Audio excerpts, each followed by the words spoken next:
Wow, I haven't had this many men on my couch in weeks. Yeah, what happened last time? Sorry, That's for me to know and Pornhub to find out. Sorry, I couldn't add to it. I was there, so I'll release the leaks later. Oh, that phrasing. I'll be also filling in for myself, Emily, and Gar this week. Talk about You'll filling fill in for nothing. Whoa. Okay. You the roll call.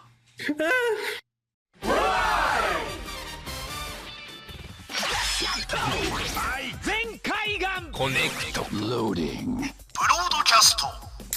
Perfect! Show running super savant. Level up. Bluecaster, super Ichi. Loud and online. Greycaster, Robolane. Return of the source material. Greencaster, Zenshi. Trauma Inducer, Northcaster, combining the power of Toku and anime. Redcaster, Cho Raven. Combining comedy and critique. On air since 2014. Radio Sentai Castranger. Welcome to Radio Sentai Castranger, episode 526. It's episode Gigalith. I remember last week. Confirmed, Wayne is lesser Gar. It's true. I am lesser Gar. Wow. No, you're not, Lane.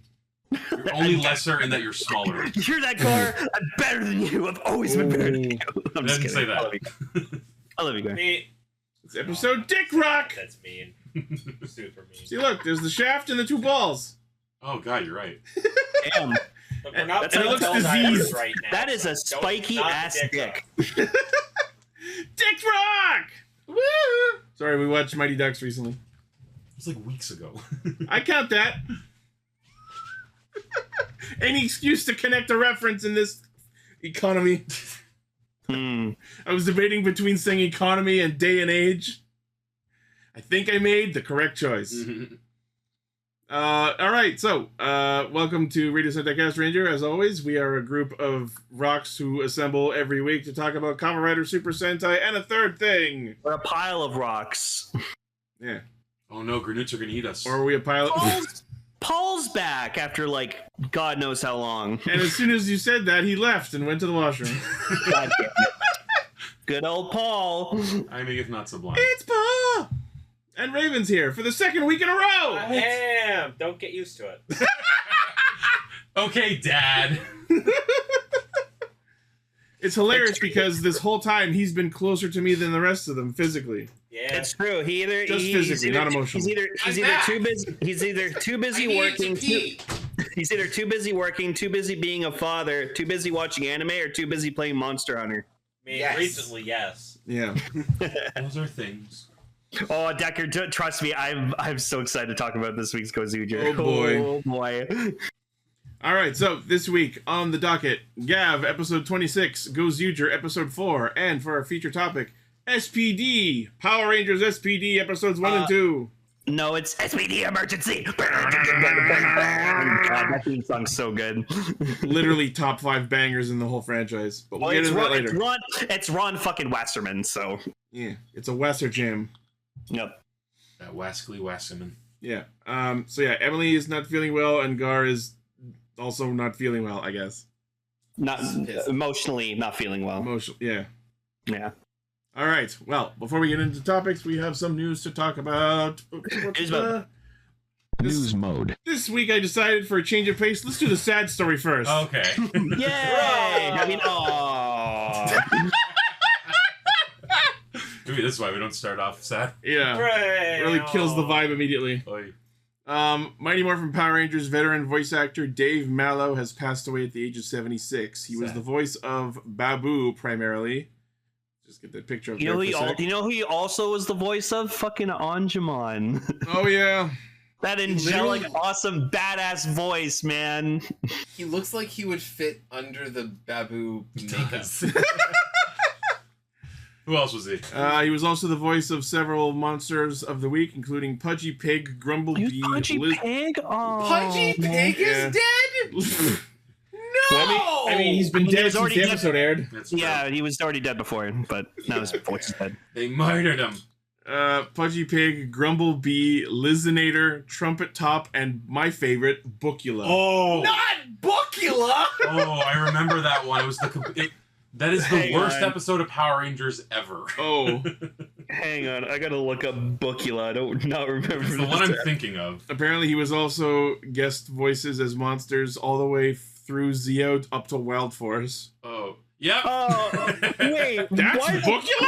Like why the Kabuki. fuck did they call that one Bookula? Like, it's pronounced Because like Bukula. American kids don't know what the fuck Kabuki is. Yeah. Oh no, I know it's from Die Ranger. It was one of the memorable monsters in that fucking series.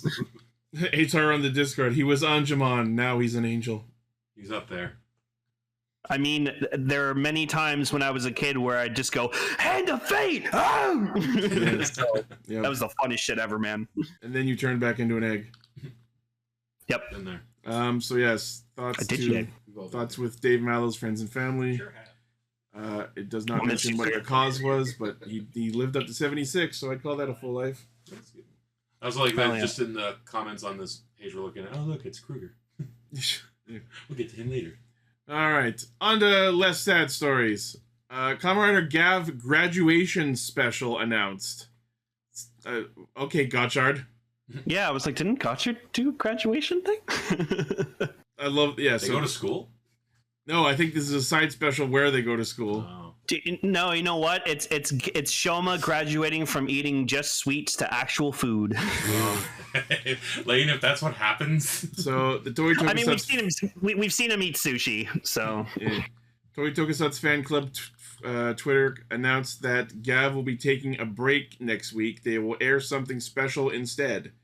Kamen Rider Gavv graduations, unrelated to the currently airing in theaters Kamen Rider Gotchard graduations. Oh. I didn't know they were at the same time. Apparently March is the month of graduation ceremonies. Okay. Yes, because that's when they graduate in Japan. Oh, their school year's fucked up. Yeah, it's Or our school. the point.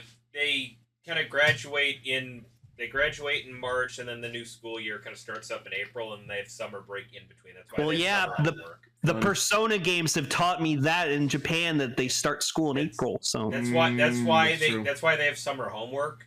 Because Yeah. otherwise, that wouldn't fucking make sense if the Yeah. school year ended in June. Yep. So yes, most of the main cast is in this. and Dr. Sugar is a science teacher. Makes he is. sense.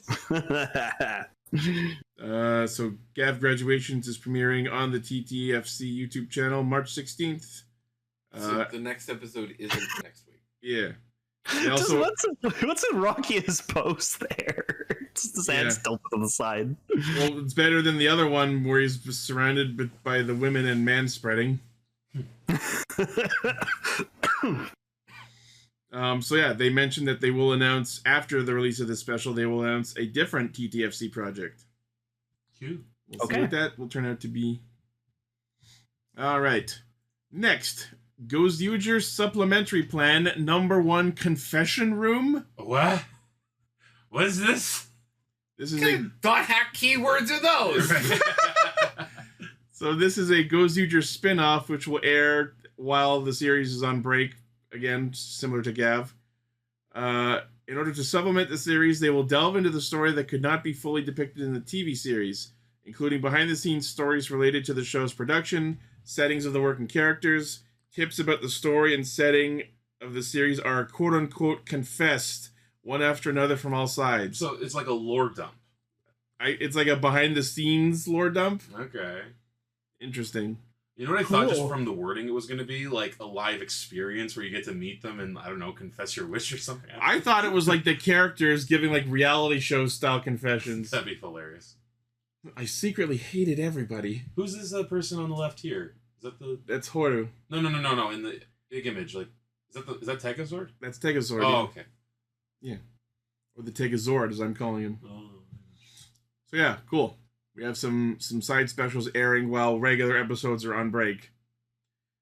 Next, we have official images of the Frappes Gochizo. However the fuck you pronounce that. So Just gonna- elegant I'm looking. just gonna say the Frapp Gochizo. Frappes. Yeah. But yeah, this Crappies. is the upcoming power for Valen, but he uses it with Vram's driver. Oh, you Love went from that. pudding to jelly to frappe. Okay. No, this is not Bram. This is Valen. Oh. Was down. Hanto He uses he Rakia's uses- belt. Yeah, he Oh. uses Rim's belt. So they're literally pulling a Splash driver from Build. That's so weird, but well.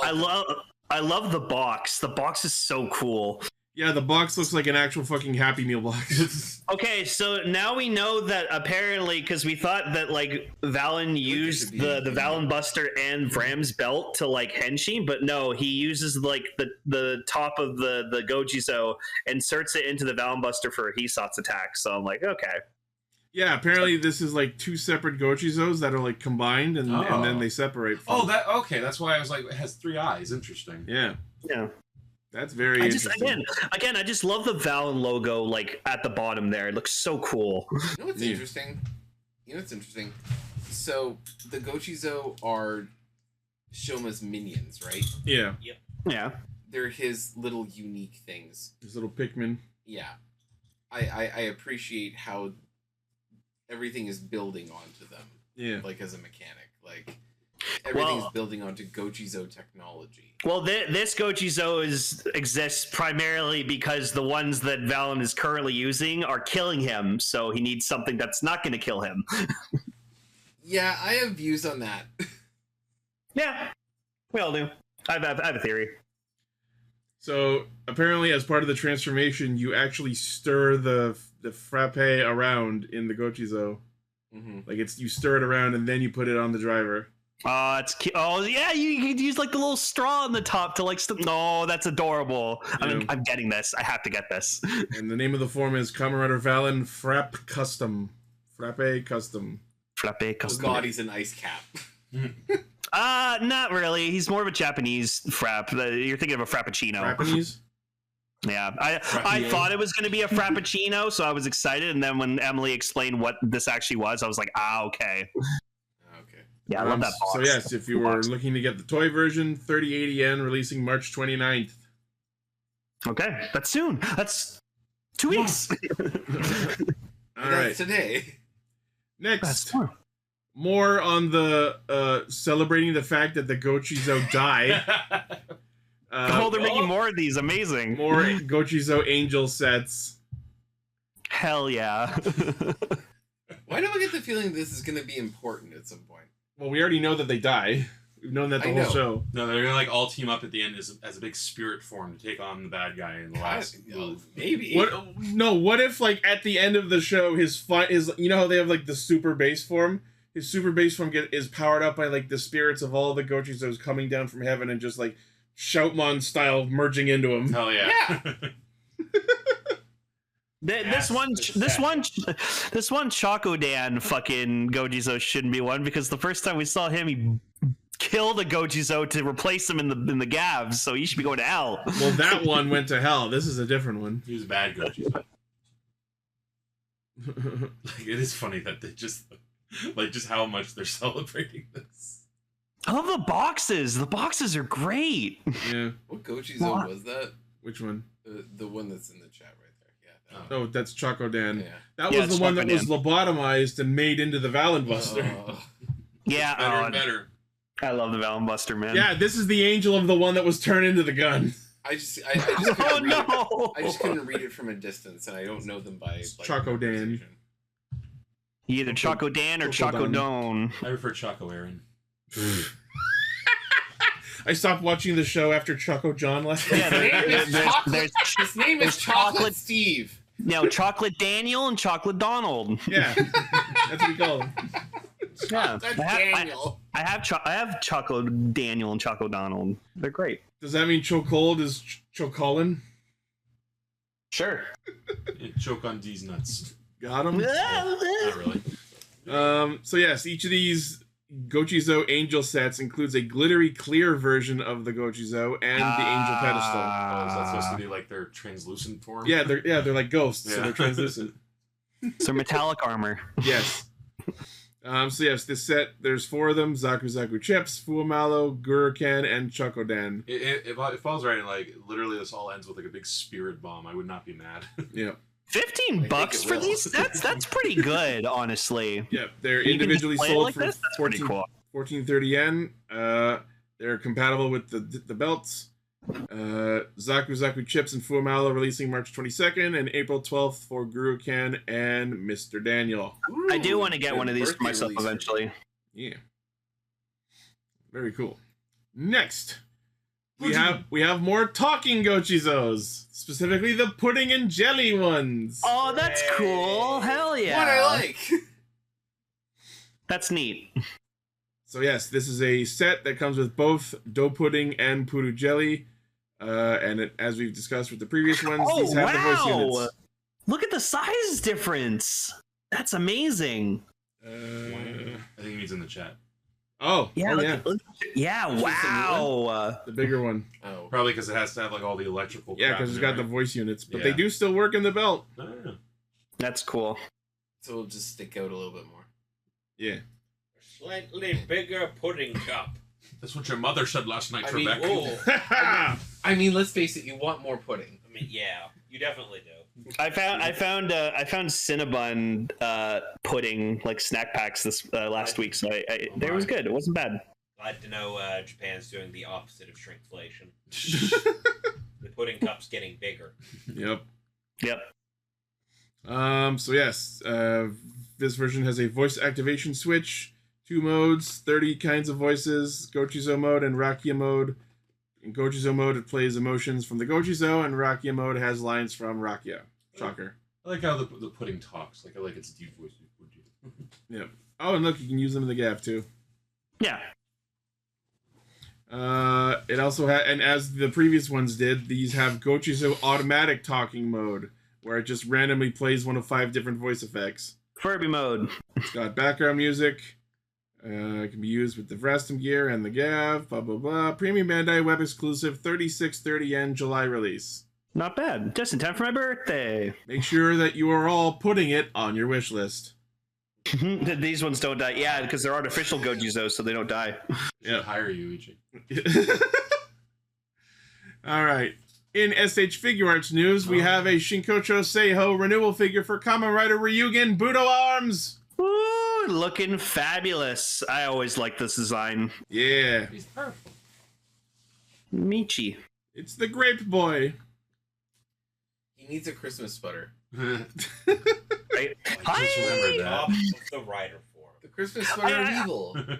I was saying earlier this week that like I'm glad these like renewal figure arts exist, that like you can arms change through all of them, because now you can just make like whatever form you want that was never shown in the show, because that was the one thing we really wanted in Gaim, was them like swapping lock seeds all the time, but they never did it. They did it every now and then. We got to see like Gaim Banana Arms, which looks way better than orange. But we never got to see like Ryugen orange arms or Gaim Budo arms. So like this sick shit. Yeah. Yeah, that's Yeah, cool. those are actually in there. Yeah, that's cool, man. Wow. All right. So, yes, Shinkocho Seiho Ryugen. Let's see. Was it Kevin who really liked this guy? No, it's Zangetsu Kevin really liked. Yeah. Yeah. And then that's the next one. They're coming out with Zangetsu. I like Michi as a character. I didn't like Ryugen as a power set. So the shoulder armor has the movable parts. Front flap at the waist uses soft parts to ensure a wide range of motion. Yeah. The included Budo Ryuho, which is the gun, has the sliding mechanism on the lever, allowing you to pull the vine to recreate his reloading and special attack. Cool. This updated version of the Ryugen figure now has the arm change gimmick, as we've been discussing, with a realistic and detailed modeling, which includes the metallic coloring of the undersuit. So yes, Sick. you can switch this out with the other figures, as we've been seeing on screen. 145 millimeters tall, comes with the Budo Ryuho, the lock seed in both normal and open forms, interchangeable hands, extra compound eye plates so that the arm change gimmick will be correct. Premium Bandai web exclusive, 11,000 yen September release. Oh yeah, it's expensive. Those are some expensive grapes. Like I said, like the original Gaim figure art, like you can tell like the armor's bulkier on it, but like it's still a solid figure. Like I remember when these figures first came out, like they were great. Yes, very cool. They were very grape, if you ask me. Great. Grape. When I called him the Grape Boy, I had to really hold myself back and not call him the Grapist. I was literally gonna do that, but I didn't. Glad you did. Oh, I love corruption. Better But you grapes. admitted to wanting to. I wanted the joke to be out there, but not the responsibility of making it. You were like, wait, Saul hasn't done it yet. I love this in the Discord. Better grapes than Minetta. All right. It's not a high bar to clear. That's it true. really isn't. I'm sad Gar's not here to discuss this. I know he's probably happy about it, but apparently we're getting some VR Troopers comics soon. Nice. Oh, Nice. all right. RVR. According to Rich Johnston and BleedingCool.com, news out of London Book Fair, Boom Studios is preparing to launch a brand new VR Troopers comic series in June. Boom's doing it? Yeah. Oh yeah. Awesome. Yeah. Yeah. probably Hey, do a crossover. no, Decker. VR Troopers in 2025 is a big deal. They might do Beetleborgs next. If they actually do Beetleborgs comics, I swear on my career as a podcaster, I will buy them. Nice. Yeah, you will. Imagine if they, Dude, imagine if they did Tierna No comics. Ah! Don't put that in my head! Boom will do it! Don't make me hope for things that will never happen! I mean, they did confirm This they did confirm that Mystic Knights of Tir na Nog is canon in the Power Rangers universe. So That doesn't do me any good! You can believe They can it. say whatever the fuck they want as long as they don't have to produce anything! Ninja Turtles is canon to Power Rangers. you know what That's they need to true. do? They just need to treat like Power Rangers like they do with like Assassin's Creed. Just have like different Power Ranger teams throughout like different points in time. That'd be Fuck. sick. Fucking Itaro in the Discord. This is tattooed teenage fighters from Beverly Hills arrangement. Imagine like ancient Egyptian Power Rangers. Like, oh, like, you know what? That's what Mummies Alive is, I guess. Yes! I Yeah, was no, literally I- watching Mummies Alive clips yesterday! I'm glad you realized mid-sentence. It's like, oh, Oh, wait. yeah, I was talking about it like, wait a minute. We have already that. Also, O-Ranger. Oh, yeah, they did like. that's a Ranger. They had a pyramid. Yeah. No, but I just mean like that'd be cool. Yeah. That would be cool. Yo, Power Rangers during the American Revolution? Come on. Wasn't that in the Alien Ranger arc? Oh, yeah. Power Musket. George Washington Oger. Revolution Sentai Hamilton. Please, no. I don't This is want Revolution The bad guys Sentai are just Hamilton. the bad guys are helping the British. Lin-Manuel Miranda as the mentor. Come on. Yes! The Oh Power my Rangers? God. No, the Power Rangers are the founding fathers. John Hancock. Yeah, John Hancock Ranger. Come on. I want it. So, yeah, VR Troopers is getting a comic. As a Canadian, I don't want a literally American themed Power Rangers. Listen, They go south these days. Assassin's Creed 3 is one of That my being favorite Assassin's said, Creed if, games. So. if Canada was included, Canada, the Sixth Ranger would be Canadian. no. There you go. And we don't want John A. McDonald. Nah, No. no, fuck Johnny McDonald.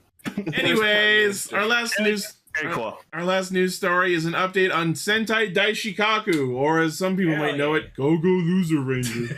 I love the disdain. Like the utter disdain in your voice when you Yeah. say it. Is she a Green Ranger?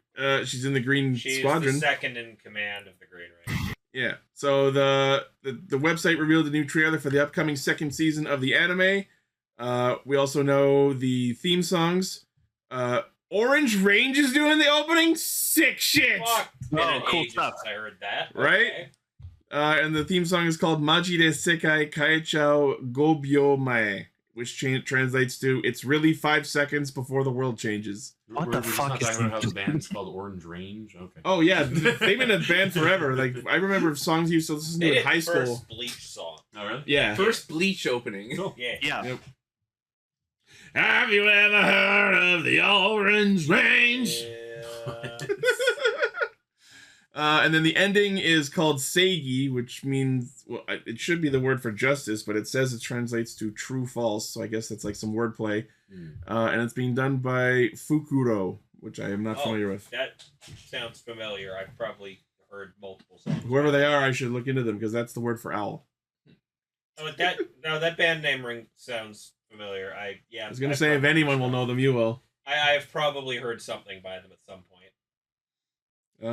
Yes, so the series, blah, blah, blah, that's all the backstory. On April. Yeah, this is all story we know about. Season 2 is premiering April 13th, next month.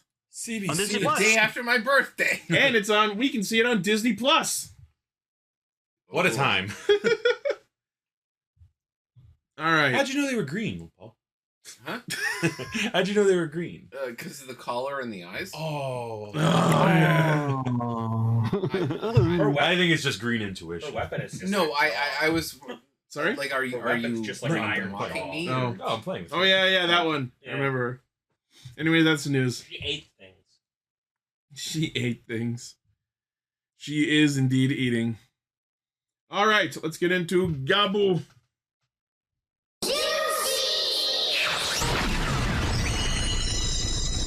So So- Rakia learned the valuable lesson that humans are all right. So before we get into this week's episode, Paul, not having been on the show in a bit, is there any previous episodes you want to comment on that you watched while you were catching up? Yeah, it sounds like you have some beef with Shoma for some reason. I don't have beef with Shoma. I know you just like Shoma doesn't eat beef.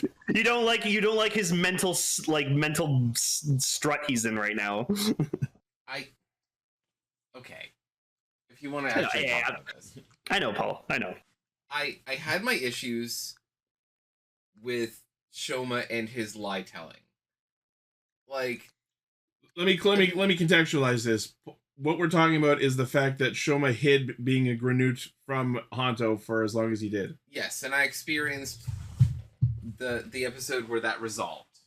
Or the cluster of episodes where that resolved. Yeah. And a lot of my mentality was, dude, it's your own fault. You didn't do this properly. You lied to everybody, and you waited until the very last second, and you were outed. It's not anybody's fault how they judge you. However, how everybody reacted to the information, like Sachika and Hanto. Like, Hanto started off how you thought he was going to. And he was like, I'm gonna be really, really mad at Shoma. But he reasoned through it beautifully. On his own. On his own. Which is unheard of in plots like this. We were And talking. Sachika was just kind of like, well, I was really proud of Sachika when Hanto came to her and outed Shoma. And she got mad at him for that. Yeah. He expected Sachika to be mad at Shoma for hiding stuff. But she responded by saying, that wasn't your secret to tell me. Yeah. And I was so proud of Best Girl. Yep. In this show. Like, I'm so proud of this entire trio. The cast has proven itself in full spades. Because obviously this solved itself. Because we're where we are in the story. Yeah. But I loved how it worked. And I loved how it came out. Yeah. I'm so proud of all these characters. They're all really great. And they haven't failed me. So proud of Sachika and her 3 adopted children. Yes! Yeah, pretty much. Basically, at this point. Okay, so any other thoughts on episodes before we get to this one? Vram rocks. He's fucking awesome. Yeah, Rakia is definitely turning out to be like one of the great tertiary riders. So, Like, I'm of two minds of Jelly, but I really like pudding. oh, I love jelly. I feel like I'm the only one who likes pudding. No, Gar. No, Gar also likes Ram a lot. Okay, sure, fine. What about you, Raven? But I prefer pudding to Jelly, but Jelly also looks fine. The story has continued to be great. Every episode builds on itself. Episodes haven't been lesser than the previous that I've seen. So Yeah. it continues to be a great show. I want to get into this shit with Hanto right now. So, as we are aware of, chokehold is killing him every time he uses it. And so he goes to Dr. Sugar and he's like, "Yeah, I think your shit's killing me, man." And Dr. Sugar's like, "Oh shit. Well, if you don't like it, you don't have to keep using it." Yeah, so he like tells him, "Oh, well, you might as well just keep using like Chokodon for now, whatever, like that." And then Hanto's just like, "No, I'll keep using this." And I'm like, "Oh god." So like, I might be wrong, but I have a theory about like what's happening to him. So like, you have to remember that like he has a Granute organ inside him because he got like attached to him via surgery. So I have a theory that like this shit is conflicting with his like Granute organ, and it's like hurting it, and that's what's like killing him. And that's why I feel like eventually that's why he moves over to using Vram's belt later, because that belt is designed to fit with Granute biology. Lee, so it seems possible. Lee, may I expand on what you're saying? Sure, go ahead. Okay. So I can't help but notice with Sugar that he is liaising with the Granutes, right? Yeah. Yep. And I also can't help but notice that this dark chocolate Granute that he's made. Oh, you mean the Gochizo? Yeah. So cold. The yeah. It's Chocolate also column. it's also a little it's a little black prism. Yeah. And it's shaped a little flatter, but it looks like it's designed after dark candy. Ooh. And I think that it would be very poetic if it's getting him addicted to Yamigashi. Yeah. Oh, that's very possible. Oh, I never thought of that. I like that idea. Oh, Paul, you're onto something, my man. Okay. Yeah, I think that that's his dark candy. Yeah, because it's you do literally notice a gateway drug. Yeah, because whenever he's using like that form, he kicks ass with it, and he's like enjoying it. He loves using that form. And he's addicted to it. Oh my god, that's it. That has to be it. Holy shit. I think we would have guessed 100%. I think we would have guessed this a little sooner, because you know how the Yamigashi has like this slight green twinge to it. Yeah. If Chokehold's suit or the Gochizo had like that slight green twinge to it, I think we would have picked up on this a little sooner. Oh, and you know what? That kind of makes sense why like the Valen suit, like it like all the like the black lines around it, it just looks like, you know, it's like when you use drugs and stuff, it like fucks up your appearance. Like you look tired and like groggy and like you look like shit. So you're saying that he's going to be using aspects of the Vram system, right? Yeah. Vram has never once eaten a dark candy. True. No. That explains why he's like, for a Granute, he's like in such good fucking shape and he's just so kick ass. Because you know what I'm a little bit sad about with Rakia? Ever since he turned good, we've never seen him use his like tendril abilities, which I think could be of use in combat. Yeah, for the most part, hasn't been using his monster form at all. Yeah. Well, no, didn't he try to use it? Didn't he try to use it on Shoma and then it didn't work? He 100% used it on Shoma before. So that's why he can't use it on Granutes. So there's no point. But Shoma's a unique case. I don't know. I could see it being that though. Like it doesn't work on Granutes. Maybe. It also feels too villainous, and it also seems like he's more leaning towards his human side. Like as much as he's resisting the process, he's leaning into his disguise. Because the last thing we saw him do was eat human food. Yeah. Not to spoil for this episode. I love that the lesson Gav's trying to teach children is eat sweets, don't do drugs. Sweets is the lesser of two evils here. Candy, don't do drugs. Don't do drugs. Have these Popeye cigarettes. Not actual food, just snacks. Yeah. Yeah, there you go. So like basically Chokehold is the freaking just like a dark candy-ish Gochizo. It is interesting to really focus on the fact that like these are Gochizo that Suga made from scratch. Yes. Like these are artificial Gochizo. Well, he did say the elf kind of inspired him because like the elf shows up later and he's like, oh, you inspired me to make my own. And he's like, I don't know why you're fucking into this Valen guy. And he's like, he's interesting.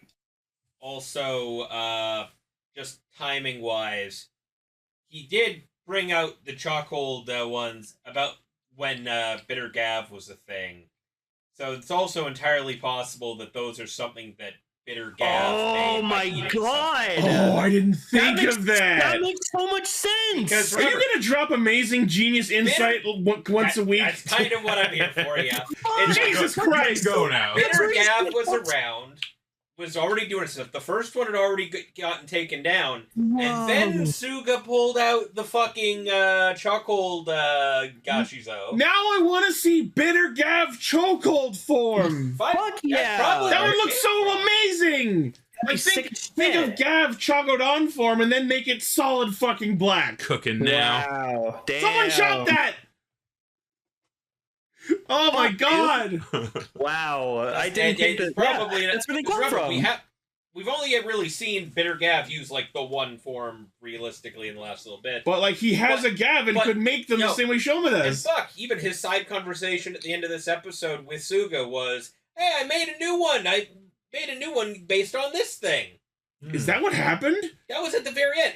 I was too focused on the fact that Hanto discovered them to pay attention to what they were actually doing. No, Bitter Gavv, one of the Bitter Gavs was telling him, "Yeah, I made another Gochizo. I found a thing I could eat that made another one." So that's literally what's happening. So, yeah, he has access to these things. I can't believe I didn't pick up on that. Figured something out. Holy shit! There's it. He put the screenshot of the thing. It's hard to tell. It looks red, but that might be what's behind it. But the fact he's saying we made some familiar. familiars. It was the cookie one. Oh yeah, it was the it was cookie. It was the cookie. Yes. So I remember because I wrote down that it had break cookie. Yeah, but that's it. It's Bitter Gavv. It's possible. Bitter Gavv is trying snacks and making Gochizo. So am I wrong? Amazing. What? No, you're not necessarily wrong. It's also possible that Suga fucked with Suga definitely modified them. Yeah, but it's probably Bitter Gavv made a Gochizo and Suga modified it. More than likely, but wow. Just got a message from Toy. Stay where you are. No pizza Gochizo. We can't make it out of Gochizos based off real food. It's got to be. Is pizza not a snack? That's where the question comes in. Pizza's chips really throws a monkey wrench into I it all. think pizza's just on the other side of the line. Right? It's right on that line there. No, pizza's the ultimate food. Is it not just a snack food? I'm trying to think. Other than chips, bowling alley pizza is. Yes, Taro, correct. Pizza pops are a snack. Right? Oh, now I'm sad because my favorite pizza pockets got discontinued. Pizza. Again. No, I got it. When pizza's on a bagel. Oh. When pizza's on a Gochizo. I miss my stuffed bagel. Like, goddammit. Like the round pizza bagel that he stuffs into himself. Okay. Yeah. I don't know if you were here. I don't know. Hold on, Lane. I don't know if you were here. I don't think you were here when I said it, but what I want Vram to get an applesauce form. Oh God, that'd be cool. It's too healthy, right? It would fit. It's too healthy for this. Yeah, and one of these guys, while we were watching the episodes, was like, "What about a cup ramen form?" That was Paul. It was me. Yeah. But yeah, also, I can see cup ramen. Decker brings it up. Vram is like so fucking good with this weapon. Vram is like cracked combat wise. Oh God. Yeah. I've been saying since the moment that he henshined, the suit actor who is doing the choreography for Vram is a master. Yeah. Oh, Eitan was right. We are getting a ramen form in the hyper battle. Oh, amazing. Oh, yeah. Is that for? You did it. Is that for Vram or no? I think that's a Gavv form. Because I remember I hated the suit. He didn't eat an actual cup ramen. He was just snacking on the noodles. Yeah. Oh, it's a Gavv form. Yeah. We've all been there. No, you get automatic badass status when you fire a weapon backwards. Right? He shot, and it's not just firing a weapon backwards. It's firing a bow. Yeah. Backwards. Yeah. And hitting your target. Right there it is. It's a reskin of Bushel. That's it. Oh boy. Oh, also, just before I completely forget this fucking idea I had an idea earlier about maybe the granute organ that got implanted into Hanto is from Rakia's brother. Oh no! That's very possible. That feels like something that the writers for this show would do. Shit. Clearly twist the knife a little. It's just like we had oh yeah, oh no, Shoma was like semi-responsible for Hanto's mom getting killed. And that's been a whole plot point. Getting thrown in a fucking tub of acid, stomach acid. Jesus Rakia Christ. finding out that a chunk of his brother got implanted into Hanto. Just looks over at Hanto. Well, I guess you're my brother now. I wonder if that's why, like Rakia gives Hanto his belt. It's like, you have my brother in you. I mean, son, maybe. no. Who knows? Wait, does that if Valen's using Fram's belt, does that mean Fram's gonna die? That's a good question. Or is there another belt? Let's remember that in Build there were separate Slash drivers. Yeah, but so far that we know, there's only the one so far, and Doesn't mean they couldn't make another one. yeah, but why would Nielv make a second one after the first fuck up? Because he wants to give it to someone they know will be loyal. Maybe. I saw a funny like comic photo someone made on Twitter where it's like the stomach family like yelling, complaining about Vram, and then you just see Nielv just shredding all his like Vram stuff like in the shredder. Being like, I have no part of this. It's not my fault. Oh yeah, that punch that punch the agent made to Rakia was cool. Yeah, that's what Taro was saying. It was ad-libbed and they just kept it in. They're doing that a lot lately. Horror's been doing a lot of that in Gozyuger, and Rakia did it this week in Gavv. They made mention that the Stomach family made an example of Fram's younger brother. Kamal, yeah. Yeah. Oh yeah, that one Granute, like he knew something. He's like, oh yeah, your brother was a fucking coward. Pussy I don't think that was anything new. That was just like, yeah, he pussied out, so we killed him. Which is basically just what the conclusion Shoma came to. No, but he did something terrible though. We don't know what it I feel like was. that'll be a lie. He killed people. That was it. Oh, I guess Yeah, I don't think this is anything new. He was a nice kid who got addicted to fucking drugs, and at some point his conscience got the better of him. Or it was like you have to kill people or we won't give you more dark candy. Yeah. And so he did it, but then he came back home saying to his brother, I've done something horrible. And then Because he he murdered people for drugs. That was Lotus time. It's not hard to reach for that. Kids show, everyone. Kids show. It's a kids show. So I love that there's a scene. My point this entire time. There's a scene early in the episode where Shoma realizes trouble's happening, and he's like, "Gochizo, assemble!" And you expect like this whole fucking group of them, and there's only 4 that show up, and I'm like, "Holy shit, is that all you have left?" He hasn't been eating. I know that's the reason why, but it's just funny out of context. He's been eating all that fake ice cream. Yeah. That's why. Yeah, He has been eating, but at the bare minimum, and he hasn't been making Gochizo. It's been All he's been making is sorbets. He's like, I'm too chafed. I just think his strongest form, and he's too focused on using his strongest form. Yeah. Which still isn't in the opening, by the way. I love that Sachika's... This is actually something that I brought up yesterday, actually. If I may introduce this to the conversation. Mm-hmm. You were asking why Shoma is so tired all the time. And my response is, he has been consistently either starting with or quickly working to the strongest form that he can. Yeah. He's been spamming his ice cream form. And when he's not spamming his ice cream form, he's putting in his cake form. Yeah. He's also sick. Yeah. He is also sick. And yes. so, like, I feel like... I think what Paul's saying is that's what's making him sick. Yeah, I mean, they've said what's making him sick. Like, they flat out said, it's the spat with Hanto. It's an emotional sickness. It's like Spider-Man. Granute get sick because of emotional stress. His boyfriend's grumpy with them, and he's sad about it. Yeah. He wants his boyfriend. Hanto's off having his own plot. His uncle told him, flat out, this happens sometimes when Granutes get emotionally stressed out. Okay. Decker's right. It's like that. Because he and Hanto haven't made up yet. Decker's right. They It's really that shit. haven't. Hanto hasn't spoken to him since the fucking... Hey, Let him shut up. Decker's right. It's that shit when Peter was going through in Spider-Man 2. That's what I just said.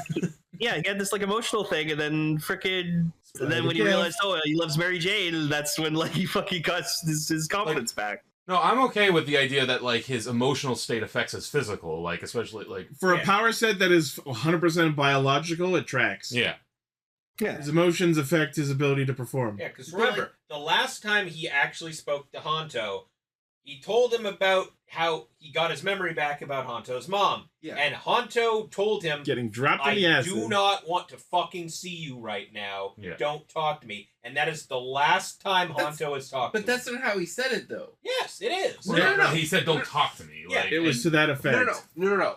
What he said, if I may, he went through an entire monologue where he goes, I know it's not your fault. Yeah. I know. I prepared for this throughout the entire thing. No, I knew she was dead. I came to that realization a long time. But holy shit, that revelation. No, all he said was, Yeah. I need to be alone right now. Yeah. Yeah. And he's been alone for several episodes. And then he has continued to refuse to speak to Shoma ever since. That's probably how Shoma's reading it. Yeah. Even when they ran into each other because they were both going after Bitter Gavv, Hanto fucking didn't say a word and fucked off immediately. Yeah, he's processing, but I don't think it's as malicious as you said. But I think it's not. Shoma That's is how reading Shoma's it. taking. Yes, is what I'm saying. Yeah, it's and that ties back to what you were saying about why Shoma didn't reveal that he was a Granute Hanto, because he doesn't have the emotional wisdom to make these decisions. He just wants to be liked. Yeah. He doesn't want... At all costs. Not at all costs. No, I'm joking. He just doesn't want to be misread. Yeah. You know what I mean, and that's there's true. a question. They're saying it in the chat. There is also a question of survivor's guilt going on here. Yeah, also absolutely.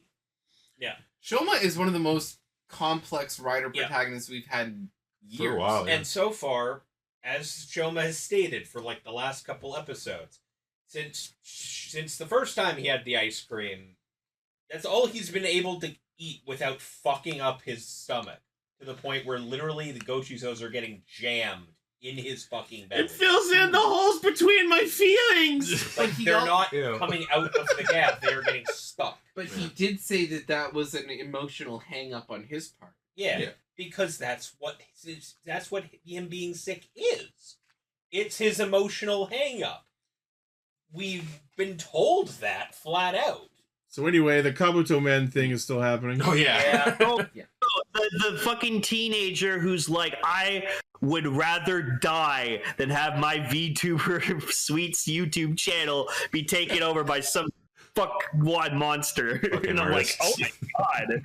It's also hilarious when you see him later back in control of his own channel, and it's like a completely different model, just with the same fucking hat. The way you could like argue that in universe is like, oh hey, I'm back and I got a new model. Look how fancier it is. Like that's part of Kabuto Man's like plan. The monster plan. Except when you watch the whole thing, that was his original model. Yeah.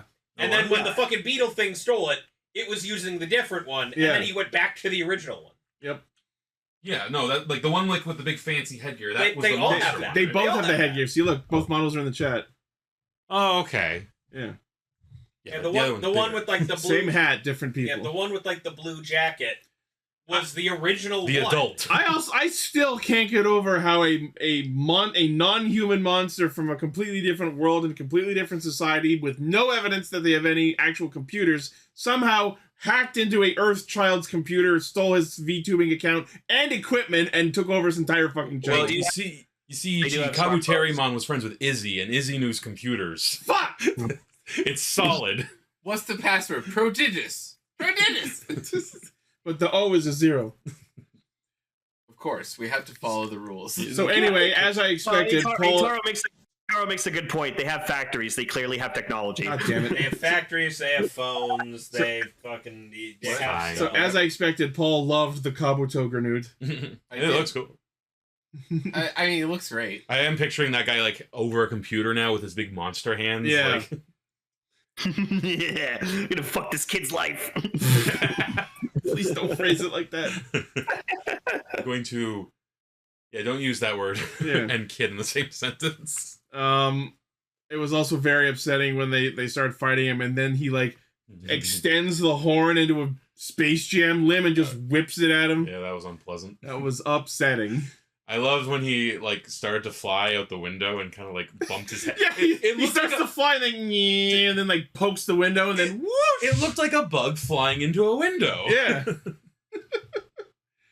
Yeah, so now Gavv has the ability to basically like because he ate ice cream cake, he now has like ice cream cake powers.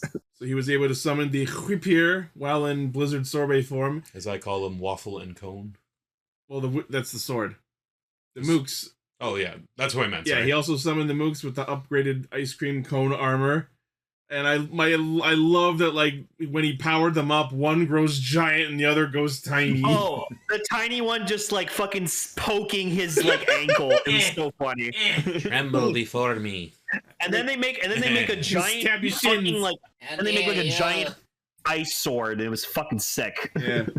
It was cool. Well, you know, if it had gone for the Achilles tendon, it might have been able to help. But by far, the best part of the combat this episode is when Vram literally hops on the fucker's back, saws off his goddamn horn, and then he satsus him into death midair. That was pretty cool. Badass. Pretty great. No, you know what? Oh my god. Woody. Okay, going into more of my theory that Vram might actually die, because think about it, whenever time he uses Puru Jelly and he has to use that invisibility technique, it like grabs onto his, it affects his heart. So I feel like that's also slowly killing him, and that's why he'll eventually get that one will get the belt. That's off the table. No, exactly. Yeah, that'd be interesting if they did like kill off like a main character. So. I'm with my brother now. Death makes shit interesting. Yeah. Don't tell Gar. So the episode ends with Hanto, after the battle, stumbling into Suga's basement and discovering the Dark Shoma clone. And I literally asked this, like, maybe it was last night actually, like, have we ever seen more than one clone at one time? No. We hadn't. And so now. Oh my god! No, and you know what? The signs are here now. Rakia's like learning more about humanity and like the greatness of the human world, and just he's like, "Wow, this person just exactly. They're setting this shit up. They have to be." Oh, meanwhile, Hanto is becoming addicted to granite stuff. Also, like cocaine. This is such a non-problem, non-question. But I'm like, okay, so are they grown with the evil sweaters, or did Suga have to go buy a bunch of them? That's a good question. Actually, they're all wearing the same clothes. He bought a bunch of pizza. Each of the pizzas came with a free sweater. Disposable income. That's what I'm just picturing him at the store, like. No, he's not getting them from the store. He's stealing them off the homeless. Oh. He's making them out of the homeless. So yeah, I'm really concerned and curious what this whole thing is with this. So we've got this screenshot of Suga's computer. On one, we have three people. On one is Bitter Gavv, and on one is Hanto. And then in the middle, there's a baby named Kay. Oh, we're gonna get Mprig for sure. I just want to point out that Suga's first name is Kenzo. I don't know if that's relevant. Wait, is he gonna make like a Hanto Shoma fusion baby? I think that's where we're going with this. What's the name of the kid brother of Vram, please? Komel, but it's spelled with a C. So I don't think it's that. Oh, Sachika's meeting Uncle Dente. This will be amazing. Well, they're bringing up. Maybe he's gonna clone himself. Maybe if that's why I mentioned K for Kenzo. Yeah. But yeah, next episode is the debut of Kamen Rider Shake and Bake. Oh, no. I'm excited, baby. I can't wait. I like I'm excited to see it. I like it. I also realized I was thinking ever since Bake's design got leaked, I was trying to think of what the eyes reminded me of, and we realized finally it's the same shape of eye as Kamen Rider Vulcan. Yeah, no, I've been saying that. He's an overcooked Vulcan. Overcooked. Is that Sugar's form? Yes. Yeah, this is Kamen Rider Bake. It's cookie form. Yeah. Cookie Man. Cookie Cat. His Gochizo is Bray Cookie. He left his family behind. Cookie Cat. Cookie Cat. Bake is Vulcan with too much time on the tanning bed. I want to burn. All right, so like this show's like we're already past the halfway point, and like the show's getting very interesting now. What other thing, Johnny? We don't know our own catchphrases, sorry. Yeah. I was going to say, I thought it was actually a very good cliffhanger this episode. I was like, oh, that's a good place to end an episode. Which is great, because the show has been ending its episodes in weird places for a long time. Yeah, we've been noticing that. It's like, they're ending on beats. That's interesting. Yeah, where the fuck is Jeep? I think they literally forgot Jeep was still there. Yeah. They should have just killed the boat them off. That was it. Like, they're not anything. Just kill them both off. It'd be so funny if, like, with zero fucking context, next episode opens with both twins dusted.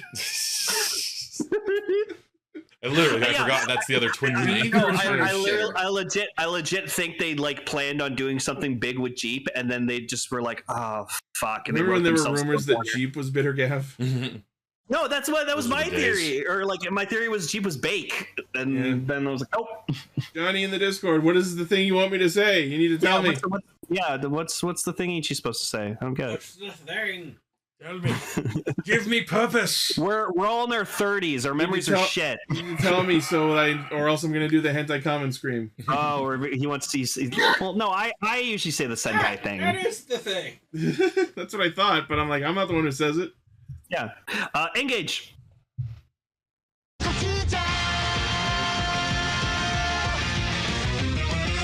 Okay, I know we have a lot to talk about, but before we get into that, Paul, thoughts on first 3 episodes? It's fine. Succinct, love it. I have my issues. I like the concept. It's fine. I was incorrect. I was like, so, first topic, Raven. How do you enjoy being wrong? I was kind of hoping I was correct because that was, the simple answer to that. But no. And then Raven hated the show forever. I mean, once again, this is probably my least favorite episode so far in the entire series. Hard disagree. I think we found our own bitter Gav. He's powered by eggs. Okay, so yes. No, he keeps his youth by consuming young of another species. There we go. Which is hilarious that GozyuEagle is eating eggs. Yes. Okay, so we meet Takehara Joji, who's 87 years old. The oldest Sentai member ever. He's a stubborn old fucker and decides upon meeting Tegazord and somehow not having a fucking heart attack. He almost did. That he wants to relive and recapture his youth. And so he gets the ability to turn himself into a younger version of himself by consuming eggs, which also in turn confirms my theory from last week, which is that the 5 Gozyugers get their wishes in advance. All he has to do is eat placenta. It's great. Yeah, that one. He eats another's young and becomes young every day. The placenta. Stem cells. So he's very interesting. So he says he wants to relive his youth because apparently his life just hasn't been like fulfilling, even though he fell in love, had a wife, had a son, had a grandson. Well, it's like he puts, like the exact words he uses, I want to be one of the party people. He mentions that he's been a stubborn old hard ass his whole life, and because his wife's dying wish was for him to enjoy the rest of his life. Like finding a partner and having kids is like the most base thing you're supposed to do as a human, God knows I can't even achieve that. Yeah, well. Moving on. I don't know if this is intentional, but I love that the high school he ends up going to is Nanba High School, and I'm like, is that a Build reference? You tell me, sir. Also, man was surprised to find out his grandson went there, and I'm like, did you not know what school your grandson goes to? Did you not know? Well, it is kind of presented as, like, again, like as an old fart. Maybe he doesn't know. Yeah.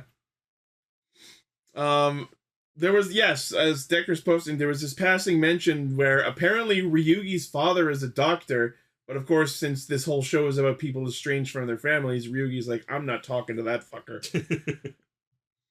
And yeah, about the whole how did he enroll in the school, we're gonna file that under the hand-wavy bullshit that there will be no explanation. It's fine. There is no explanation, and you shall not have one. Might be a little squicked out by the idea of an 87-year-old man sneaking into a high school trying to be a party person, but I just fucking love that he literally says in English, party people! Yeah. You can tell he really wants it. I will say, because Paul did have this conversation with me earlier, right? I was a little squicked out by it at the beginning of it, but this guy's too fucking awkward for it to be problematic. Yeah. I was saying, this was the 90s fully. You sir, are right. I would say, like, this guy, he's gonna go to a party because he wants to be a party person. But he's also just gonna be sitting at the table, like, sipping a sake traditionally. Like, if there is any lewd shit going on, he's gonna be like, "But no, go, no." I am looking forward. I'm looking forward to all year seeing this young actor have to act like an 87-year-old man. He's good at it. It's good acting. It's so funny that he makes this wish to be young so that he can be a party person, and then when actually put to the test, he immediately reverts back to being a stubborn hard ass. Yes, it's harder than it looks. My point. And then afterwards realizes, "Oh fucker, party chancellor!" Jesus. Yeah, no, like this guy, like in his class, like invites him. And he's like, "Oh, you're really interesting. Like, hey, I'm gonna have a party on the roof. Want to come?" And then he's just like, "Why are you having a party on the roof?" And he's being all like stubborn and shit to him. And then like he's like, "Oh, our teachers don't allow us up there, you delinquent! Oh fuck, party chancellor!" Yeah, and he realizes he's like, "Fuck." It's like, who ever heard of Japanese kids hanging out on school rooftops? That's never happened in any anime ever. Never. So not a single time. So this guy didn't live. He never. All the best, most serious, emotional conversations in anime happen on school rooftops. God damn it.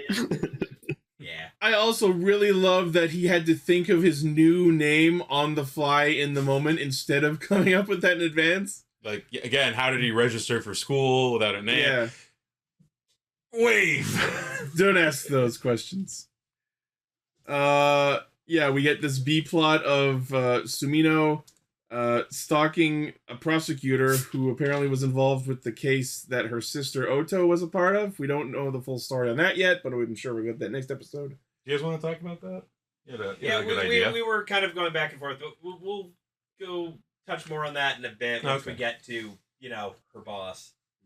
Johnny in the Discord, that's not Sumino's child, that's her sister. Didn't we say sister? Yeah. That's why I'm wondering what he's talking about. Anyway, so we get this little B-plot scene where Tokunatsu, aka Don Momotaro, fights this rando prosecutor who turns into Ryusol Red. So we got to see some red-on-red violence. Nice. But the fact that it was between them and not I get that's part of the whole game. I'm so glad that we're gonna get fights like these where it's just random rival Reds versus each other. Yeah, it's not just the Gozyugers versus Red. Turn him into a vinyl figure. He did do that. Yeah, because Time Ranger. Yeah, Time Ranger when they freeze. That was a good callback. Yeah. I thought he was just full dead, but no, he just comes out of it. Which they made that point, I guess, because all the Red Rangers are humans. We can't kill the humans. So far, we'll get there. I also picked up on the pun they did. Your ring and your ability to have your wish granted. It'd be like if in Highlander, when you cut off their head, you could just reattach and they're fine. I also picked up on the taken. You're mortal now. Yeah. I picked up on the pun that Tokonatsu did. He was like Kenji to Kenshi, lawyer and swordsman. That was fun. Yeah, but we get to see what happens when rival Reds fight each other. Momotaro defeated Ryusol Red. The silver Tegasword is just dusted, and he takes his ring. It really is Highlander. Yeah, but with hands. Okay, so Johnny made me realize something that I didn't notice. So apparently, when all the Gozyugers they do their henshin clapping and stuff, they all have a unique sound to their clapping. I don't know if all of them do. I definitely noticed that Green did. Yeah, no, I know Green did. That's why I was questioning it. I'm like, why does he have one? And then Johnny's like, oh no, they all do. And I was like, what? I'm gonna have to go back and listen to each of them because I did not pick up on anything. No, I don't remember. Oh God, can I just say these gold mooks are fucking phenomenal. They're so full of personality, and I love it. Keep it up. Because they called them 5 siblings, I figured they were either 5-man or Go-Go 5, but I guess they're both. You can do both. Yeah, and all the gold mooks being actual characters and then immediately dying is a hilarious bit that I want to see more of. Yeah, Go-Go 5 is not a 5-man team, I don't think. It is actually. Titanium Ranger was American exclusive. Okay, see, Red has a guitar riff. I hear the guitar riff, and that's why I always thought I kept hearing from all of them. So yeah, I'll have to go back and listen to that. Yeah. Interesting. So the Is monster. that the toy too? Does the toys do that with the ring? I would hope so. It's kind of the point. Shit, I can't wait to get a Tegasword, man. I'm excited. Also, my favorite thing from the scene with Joji's introduction, after he makes the contract with Tegasword, he keeps talking to him through the fucking poster of the woman. Oh, yeah, what the hell was that? More of that! Every time Tegasword talks to him, I want it to be through that poster. I love how like it was such an old-looking effect, too. Yeah. Almost like they just It's like pasted the mouth some on. After Effects shit. It's like in Harry Potter with like the moving paintings. Put that light out. So the monster of the week is conveniently Party People No One. Oh, yeah. Oh, and yeah, so Okay. he like turns all the other Gozyugers into like party clothes, and then they have like their hands in like a certain like position so they can't do anything. They're partying so hard they can't get their rings off. One of them's got like 50th anniversary Elton John glasses. Oh, yeah, the costume designer is going hard with this show. Yeah, yeah, like Blue's whole thing. I would GozyuEagle. never wear anything this garish. Yeah, GozyuEagle was like, I'm so fucking tacky. Yeah, and Haru like can't do his like, you're my prey things. He's gotta like stick his hands together. This will do. Like And the monster, and he's trying to do it. The monster just kind of walks over like he's going to complete the heart. Oh, and I laughed my ass off when I saw it. the constant air horns. Oh, you know what I should have Oh done? my God, the air horns. Oh, God. I should have taken out my Dawn Blaster so I could do like the party time. Fuck's sake. That would have been funny. I also loved how like when I guess we can call him Kinjiro. It's not his name, but that's what he's going identifying as. When Kinjiro decides he doesn't want to do the contract anymore, he just takes the fucking ring off and yeets it in the river. And I'm like, is he allowed to do that? I mean, Apparently, it doesn't matter. Yeah, apparently don't. Because then he just like wills it back to him later. I'm like, all right. well, it's the will of God, I guess. Yeah. Also, The will of I also- Tegasword, praise be to his name. If the It's one the ring, result of his contract. Yeah. if the One Ring from Lord of the Just Rings break into could the hymn. spend thousands of years in a river, this queen can spend a couple hours. It's fine. Also, I feel like when he threw the ring away and he said the contract was off, he should have reverted back to an old man. Yeah. That would have been interesting, actually. Yeah. Maybe that actor just couldn't be on set that long. I don't know. He's old as shit.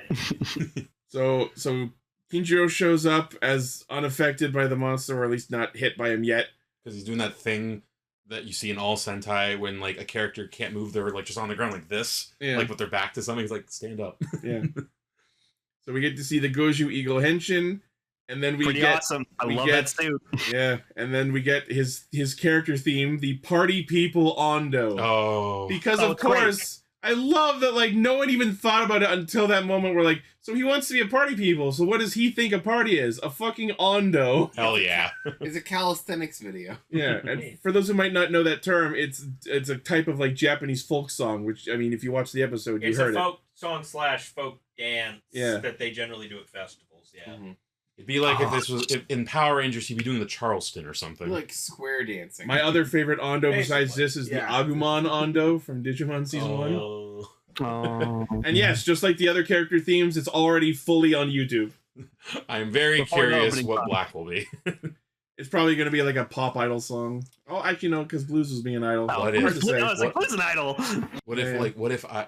my dream just comes true and she just starts rapping? Come on. No, you know what it is? Because she's a detective, so it's going to be like something like jazzy. Actually, that'd be cool. That'd be cool. Yeah. I'm also sad that GozyuEagle didn't get to do Tegasword Green. We're going to see that in the next episode. We got to pace this shit. Yeah, because red, blue, and yellow were all too busy fucking sharing I Tegasword. Fucking love that they kept kicking each other out of the Megazord. That was pretty funny. I also love the like. Oh, as soon as you leave, you lose the Tommy Oliver cosplay, Oh, yeah, that's part of being in the Zord. right? Yep. Oh, Look good together.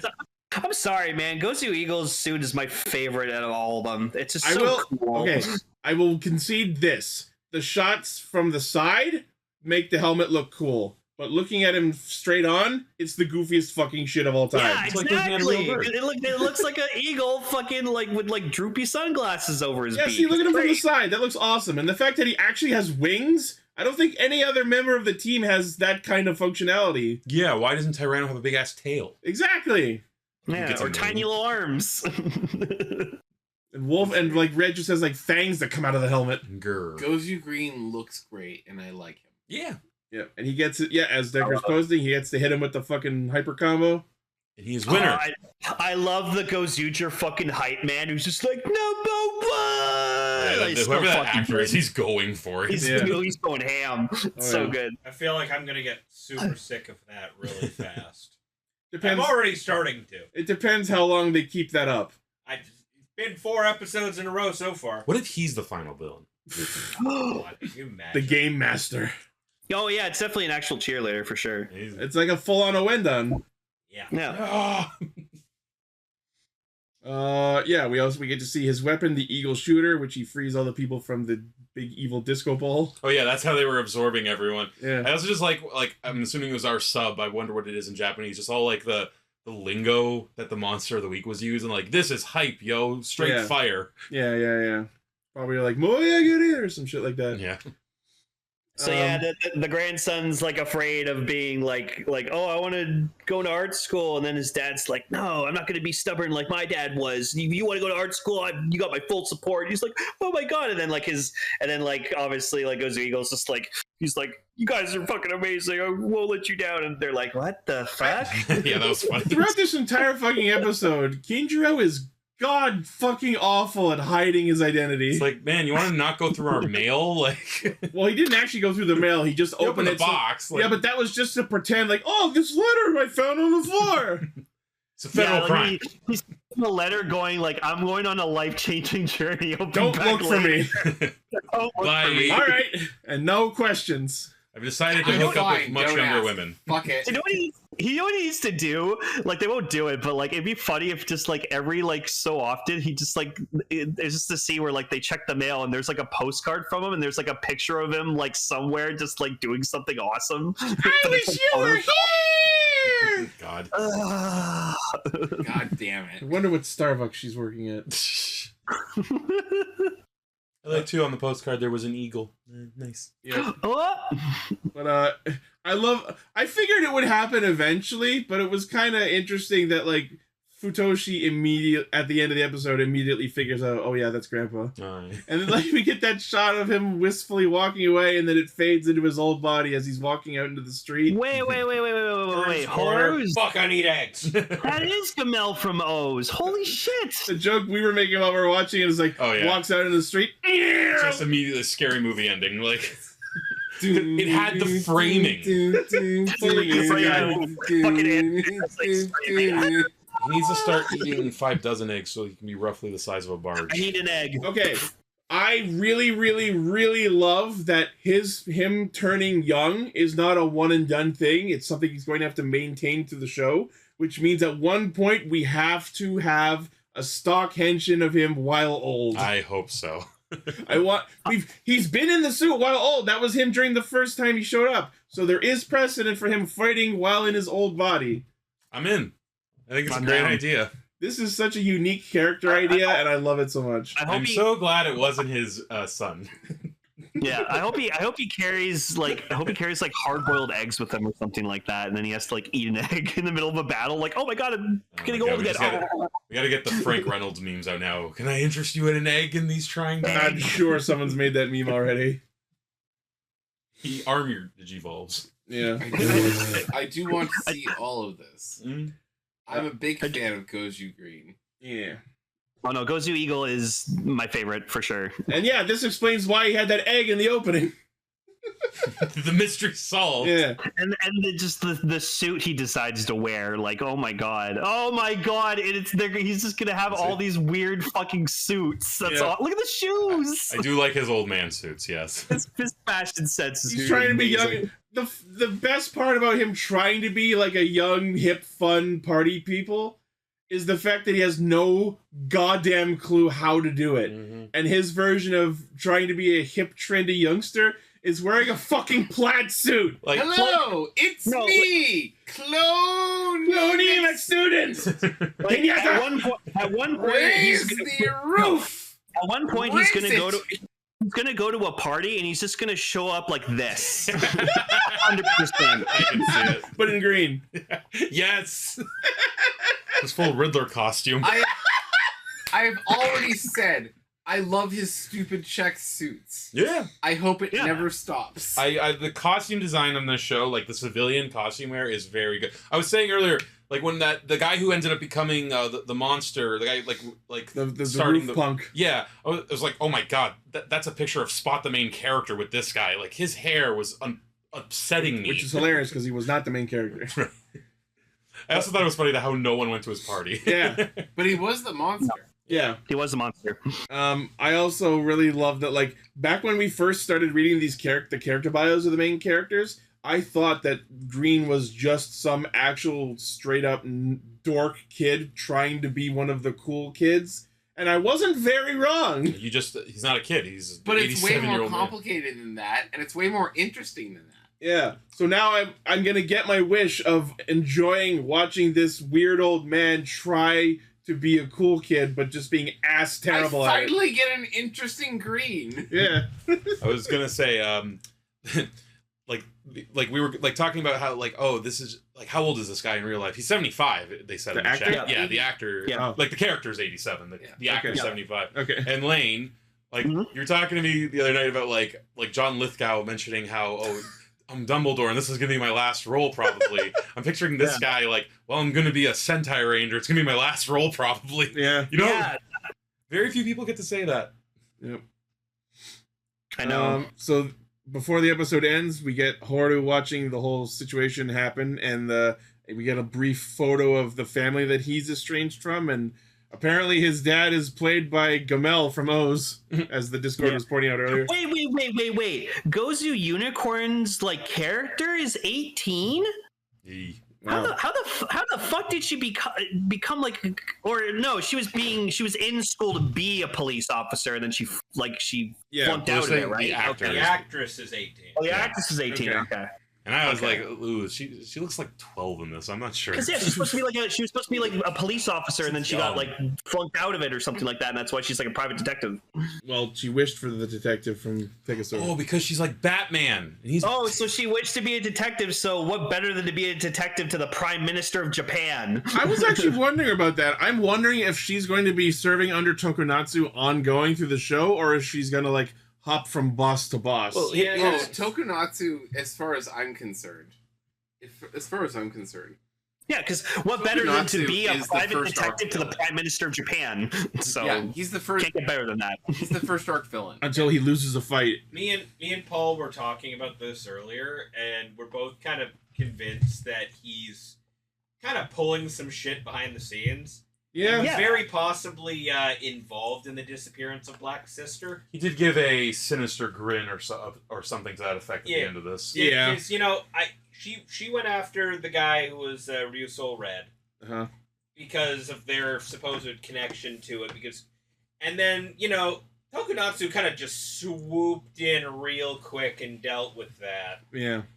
And then we still see Ryusou Red in the preview for the next episode. No, that was her turning into Ryusou Red. Was it? Okay. I guess he gives her the ring. I guess. I'm not saying you're not wrong there, but I guess like your idea with them being a team up. Yeah, I was thinking maybe because I saw Ryusou Red in the preview, maybe he came back because maybe Tokunatsu gave him his ring back because we're actually working together. I just wanted to remove you from that fucking situation so no one figured it out. I think he's manipulating Ryusou. Not Ryusou. Yeah, Sumino. Gozu Black. Yeah. I think he's manipulating her. I think that she latches on to like big personalities. I think she's latching onto anyone related to her sister. Like that too, but I think that her going into the next storyline, I think that she's gonna be latching onto people bigger than herself so that she can like navigate a bigger area to find her sister. Yeah. I think that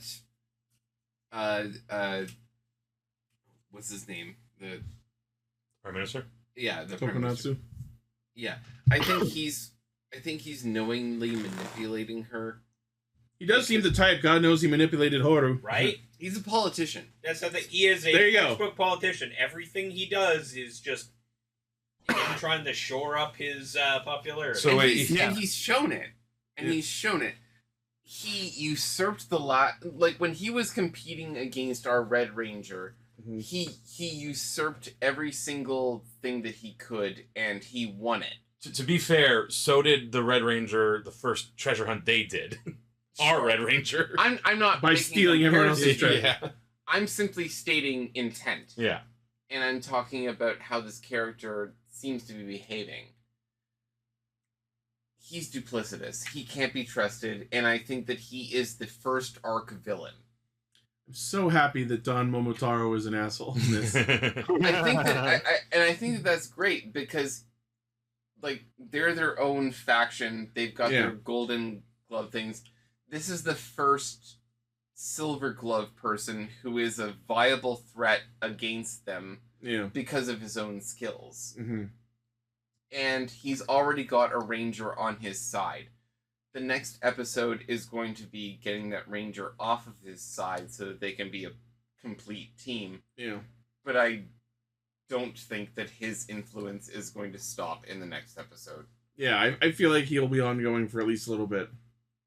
Depends what his motives are too. Like, does he just want to be Prime Minister? Absolutely zero people are gonna get this reference, but I liken him to Deeth from 6 Level 1. In the end, you guys were talking about me when it comes to the Highlander stuff, but in the end, all of them have this, like, an equivalent chance to have their wish come true permanently.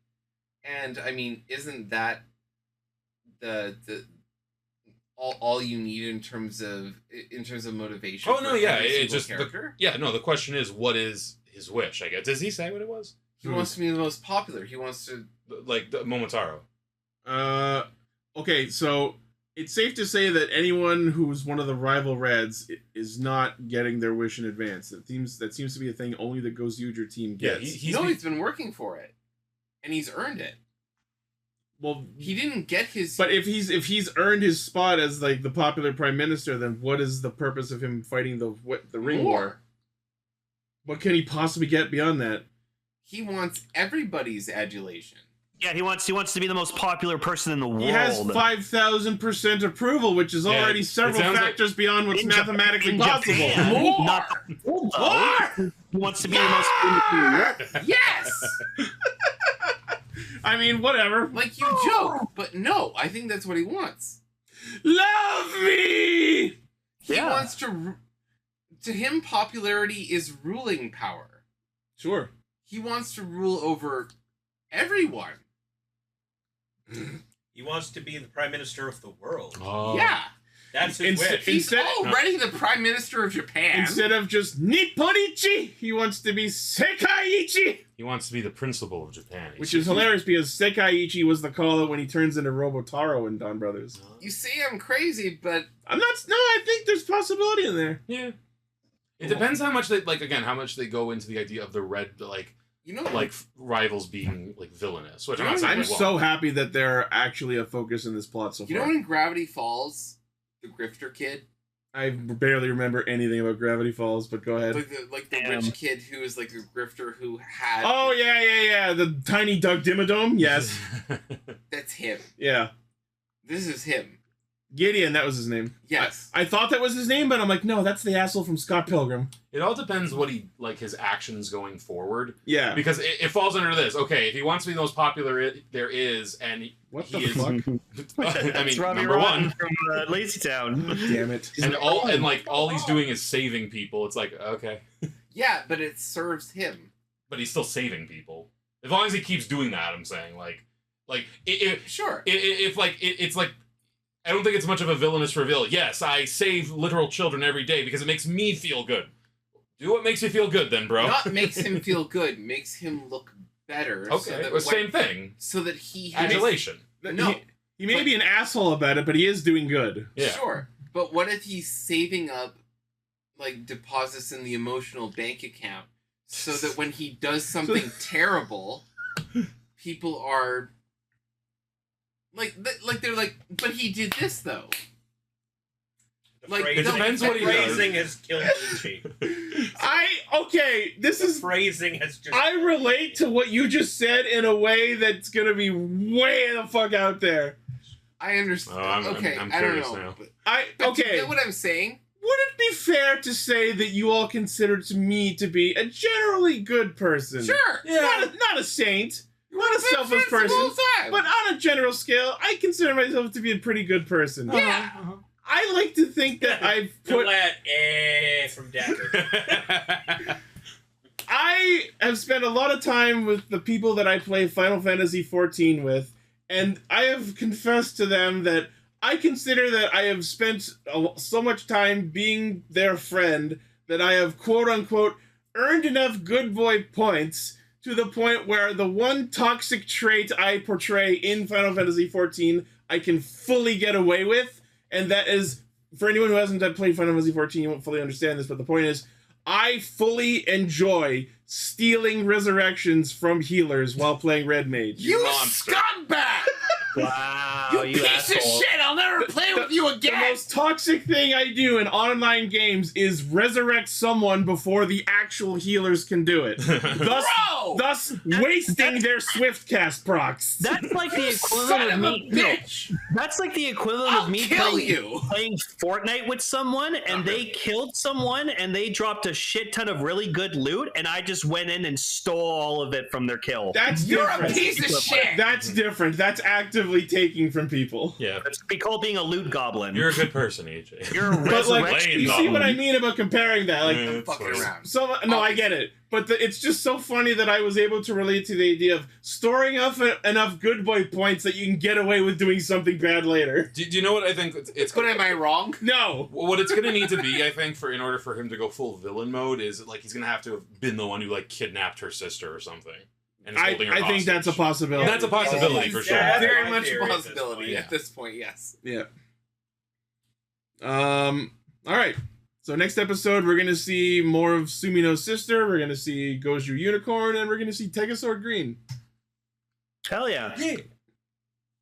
And now we have to pause the episode because I forgot to put in the feature topic background and sound effect. Hey, let's go. All right, feature topic: first 2 episodes of Power Rangers SPD, aptly titled "Beginnings," And how does it end, Ichi? with endings. Brilliant writing. Master strokes. I love that the first thing that happens is the villain blows up a planet. Yep. We're getting that out of the way. Just so you know, So, he's evil. So, as people are well aware of, Power Rangers SPD is the Power Rangers equivalent of Decker Ranger from Super Sentai. And it's funny enough, we're talking about this because Gar made us realize that SPD takes place in the year 2025. Where's my fucking hover cars? I look Where's outside my every day. aliens? Where's Piggy? Where's Space Patrol Delta? Like, come on. I look out outside every day and I see a giant building with a dog head. What are you talking about?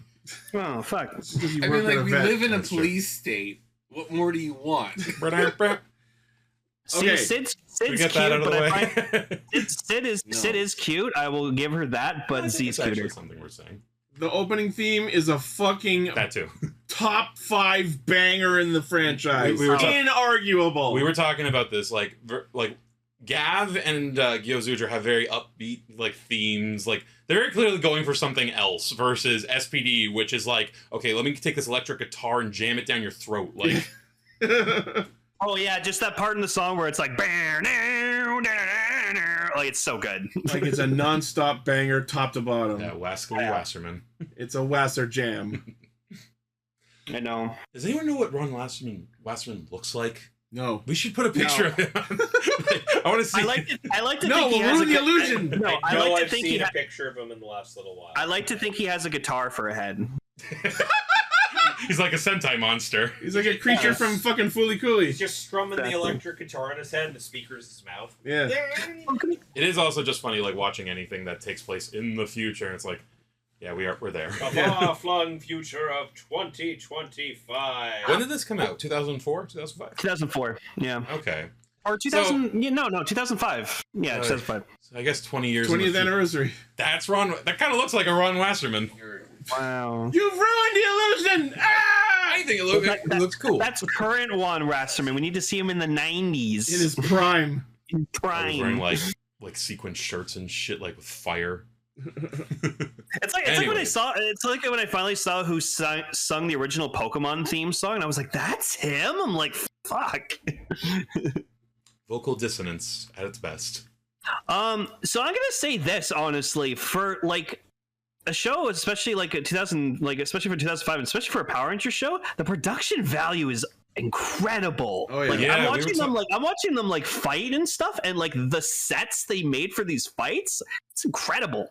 You're talking about like there was a lot of original footage for this, wasn't there? Yep. Yeah. Like, and we see the actors, like probably their stunt doubles also, but like we see them like in the fighting, which like what was Although I will say I spotted a couple of moments where Sid was replaced by her very male stunt double. Oh yeah, thicker with wig.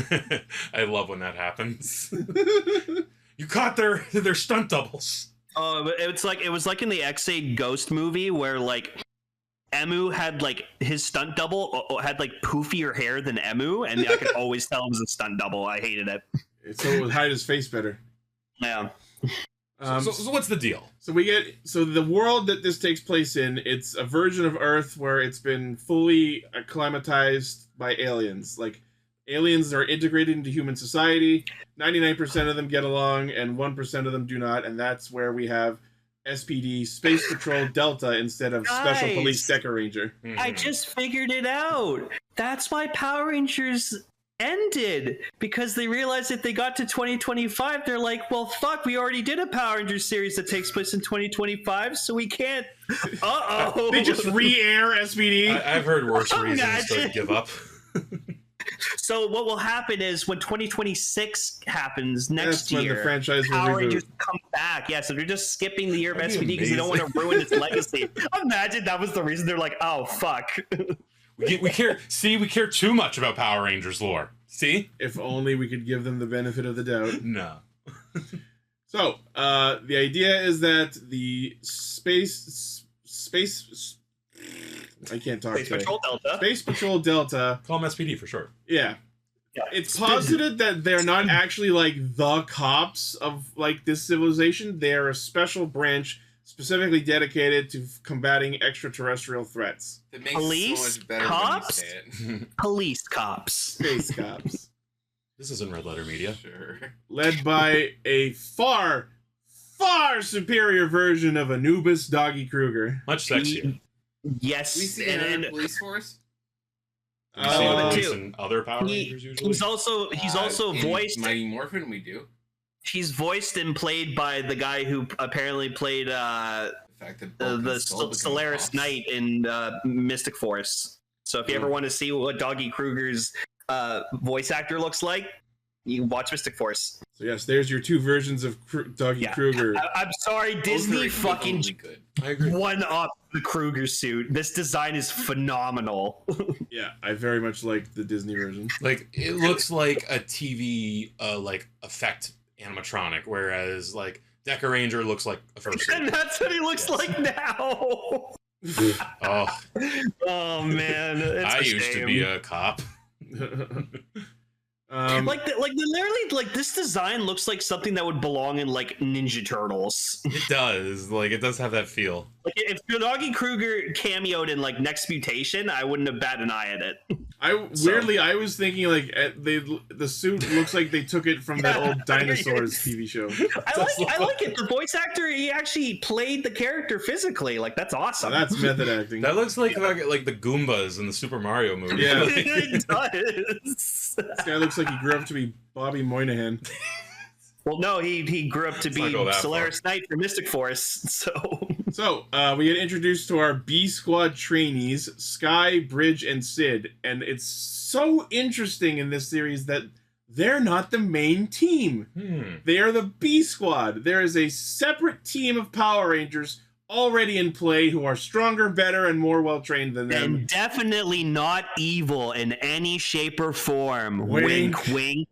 And the best part about them is not only do you see them in some instances, but they are mostly original suits, but they reuse the helmets from Power Rangers in space. That's an interesting look they got going. If I got anybody in the chat who plays Fate Grand Order, you've seen this before. I mean, we got Lightning Collection figures of these guys, so that was cool.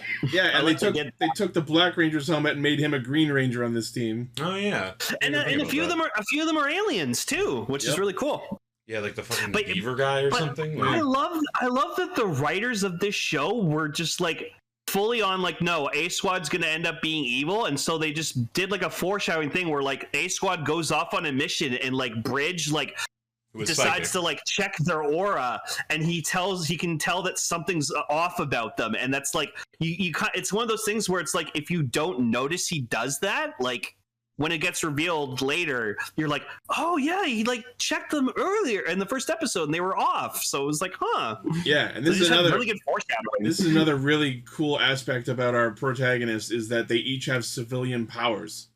Bridge has his ability to read auras. Sky has his like psychic shields, or like kinetic energy shields, and Sid has the ability to turn her body into different materials that depending on what she puts in her hand. I didn't even notice that. Yeah, like there was one point where she held a piece of metal and turned her hand metal. Oh, she's like Hulk's dad. Thing. Oh, she's Darwin. Yeah. The Secret World of Alex Mack moment. Yeah. Can I just say, like, I love their uniforms. Like, yes. Even like pre-colors and then post-colors. Like, their uniforms are some of the sickest like uniforms I've ever seen. Are you telling me you like the gray versions? What? No. But I don't know. It's just Gray like, Ranger. I'd love like that. But yeah, like I just like even like with the colors on them, they stand out so much, and I love it. Yep. You know what this looks like? They looks like they should be on the bridge of space cases. Guys that were fucking space cases. Yes, I watched that whole show a few months ago. Wasn't that hosted by fucking Zach? Well, not hosted. He was just the main character. George Takei played the villain.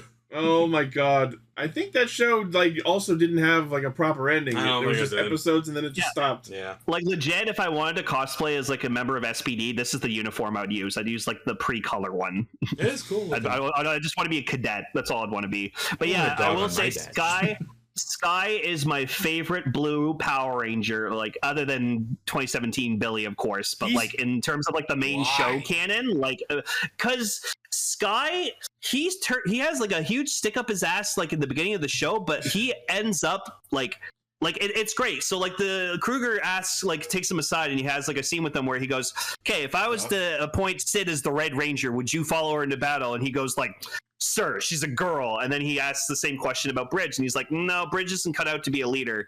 And so then like later on at the end of the series, he asks him again, he's like, I would follow any of these guys into battle as like a leader. And Sky, it's major character development. It's Sky amazing. has a very fun, if not generic and over it's trite and it's predictable, but it's a very enjoyable character arc that he goes through. For Power Rangers, it's a good one. It's the idea of like, I'm the best, and by the end it's like, no, we're a team. Yeah. It's simple, but it's Power Rangers. Especially SPD, so especially my favorite episode when Jack gives him like the red morpher to like become the Red Ranger for that episode. It was do what I did. shit. Watch the Linkara video on it. I mean, it's all in Tubi. You could go watch it right now. Yeah, I like Sky. I like Rich. And if Gar was here, he would mention most of the cast is Canadian. That's great. Yeah. Oh yeah, it wasn't Sky like he was like in Star Trek? Yeah, he was in Star Trek Discovery. He was like in the first episode. Right. He went up in Space Patrol. Yep. Right. in SPD. So yeah, our introduction to them is them doing like a holodeck training mission in a room that's way too small. Yeah. And we see Boom. We get introduced to Cat and Boom. And what's interesting about Cat is they changed her into a cat in SPD. In Deck Ranger, she was a swan. Wonder why they did that. Oh, don't. What they did with the Omega Ranger in SPD was like so stupid, so lazy. I would consider him the weak point of the season. That's absolutely yeah, because Deca Break is sick. To extend an olive branch, you know what it could have been? It might have not been as pervy. It might have just been leader's a dog, make her a cat. That is a more interesting dynamic, I think. Yeah, like I think it might have just been that. Like honestly, I mean, which is even more fun considering later on we meet like the higher up boss from SPD and he's a fucking bird. Yeah. No, like I look at this and you could either see it as a cat or I guess a swan. I will concede the helmet looks like a cat. It does look more like a cat. That may be a factor why they changed it. I think the suit just looks good. Yeah, yes. Not like the orange and white with the black trim. It was one time only and you never see it again. Yeah, then there's feathers on the side of the helmet. The swan. Honestly, from this angle, it looks like a bat more than anything. Yeah, a little bit. But then there's also the shoulders. Yeah. You know, cats have like winged But, shoulders. but yeah, we also get introduced to Boom, who's the gadget tester of SPD, and Boom is He'll be our Boom is- comic relief for the season. No, but Get he's used an to him. amazing comic relief. He's good. He's fun, and so he fun. has some like wholesome moments too, like when he talks to Jack. Oh yeah. So why don't we tell them what the setup of this all is too? So the idea is our main characters are the B squad, who are like the backup. The A squad gets dispatched to do the actual fighting, and they spend their time on literal cleanup missions half the time. Which again, this needs to be hand waved because like I don't think your seconds would be doing cleanup. Yeah, we have guys for this. Unless they're hazing them. Yeah, I think That could be part what of the it. B squad's supposed to be is that the A squad's too busy on another mission, then they send the B squad to do I another think they're just mission. hazing them. Yeah, that's part of their training. Mm-hmm. They're testing them, so yeah. Although the fact that they get sent to dispatch or capture these quote-unquote market thieves, I won't go into it for spoiler reasons, but there's a purpose behind that. As we find out they go on to get recruited as Rangers. Yeah. Mm-hmm. But there's more to that story that I will not spoil. Yeah. So yes, A squad goes out to fight actual monsters. B squad gets sent to find thieves in the marketplace. And that's when we meet our other two main characters, Jack and Z. And we discover they also have civilian superpowers. Her name is Elizabeth Delgado. Call her Z. I know. Is that actually? Yeah. Okay. Her full name is Elizabeth Delgado. Yes. And so we discover that Z has the ability to make clones of herself, and Jack can go intangible and go through walls. Very cool. Let's call him Jack Phantom. He's a fan. So yeah, they clash with our SPD trainees and kick their asses. And I hope you enjoy that battle music, the because you hear the song all the fucking time. Luckily, it is good. Luckily, it's Wasserman. It's good. The fighting's Incidental good. I think so. So yes, we discover that Jack and Z are stealing shit like food and clothes, but it's okay because they're being Robin Hoods about it and giving it to the Robin homeless. Hood. Wait a minute. So they're bringing up in the chat Delgado, like Danny Delgado. Oh, like From the Wild Black Bison Ranger? Yeah. This is the future. Hard to say. That'd be interesting. Ooh. And Delgado's not the most uncommon name, Yeah. so you know. No. No less Maybe like offensive than cousin. what I've been saying. Alright. Someone asked the writers. Yeah, so we get a little bit of Sky's backstory after this first fight, where we find out that Sky's father was a previous SPD Red Ranger. And I hate it. Like they show a Maybe picture Red. of him like later We on know. in the show, and he's dressed like the Time Force Red Ranger. Oh, it's Time Force Red. Yeah, like we I don't know hate for it. sure It's if it's red. him, but like But it's a red. yeah, no, yeah, but it's more likely that was just the suit they had. You Yeah. know? Like they could have just had him in the SPD red Really? suit, and I would have been like, all right, I wouldn't think any of it. In Yep, the that's- totality of the narrative. That's the red Time Force suit with an SPD badge on it. Like I said, the helmet's in the- cool. I just don't like the like- silver gauntlets. Okay. In the totality of the narrative that they've created, Mhm. are we accepting the idea that it's just it's just the best suit that they could find and stuck an SPD badge on it, or is I think it narratively was just a relevant? nod to this is a previous police-like Sentai. Yeah, probably like that's literally all we see, basically. And and obviously that's not the same actor. who played Time Force Red. someone fucking He looks so mad in the picture of the kid. Someone photoshopped it with fucking Wes's face on it. See, wouldn't that been fucking great if just you found out Sky's dad was Wes? Oh, that would have been crazy. Would have been like the what were they called? Like the Silver Guardians. Yeah, Silver Guardians ended up turning into Space Patrol Delta. Like that would have been sick fucking plot. I feel like lore. that's something the comics could explore. I was about to say, yeah, like why not? Like obviously, like with the show, they are still limited by footage they have to a degree, so they can't go far out on this. And again, who knows? Maybe it was just hey, we have this suit around. Yeah, that's why Sky's last name is Tate, not Collins. By the way, I love the name Sky Tate. That's a sick name. yeah, I love his name is Sky. That's I also fucking love sick. his actor's name, Chris Violet. That's a cool name, Mm. and I'm not biased. Sky's You know Sky's a handsome lad. Yeah. But do you know what's a very interesting thing about this first episode? No SPD Rangers. Yeah. No. I'm pretty sure that when the show first aired, they aired the first 2 episodes together. They would have had to. There would have been rioting in the streets by the little children. Yeah. But we do also get a couple of introductions to our main villain, Emperor Grum. Who's a great villain design. I'm assuming that's not what he looks like in SPD. Not a great villain presence. Actually, I don't remember. Not what I consider to be a great villain presence. He shows up exactly when he needs to. I don't think Grum is in Deca Ranger. No. Grum's an original villain. That's what I thought. Yeah, I know Broodwing is in the Japanese version, but not Grum. Yeah. He looks like the Horned King from Black Cauldron. Meanwhile, he's flying a spaceship that looks like he came from Planet Bone from Shadow Raiders. I was thinking the exact same thing. Yeah. Oh. And it was Kruger who cut off his horn, right? Yeah. Yeah. So they've got a rivalry, which is great. Yeah, Deca Ranger doesn't have a main villain. They just use villains. I think the closest thing they have to a main villain is the Broodwing equivalent. Yeah. I only remember by his dub name. So as Emperor Grum is approaching the planet, Kruger decides to put the B Squad into active duty and hands them their morphers.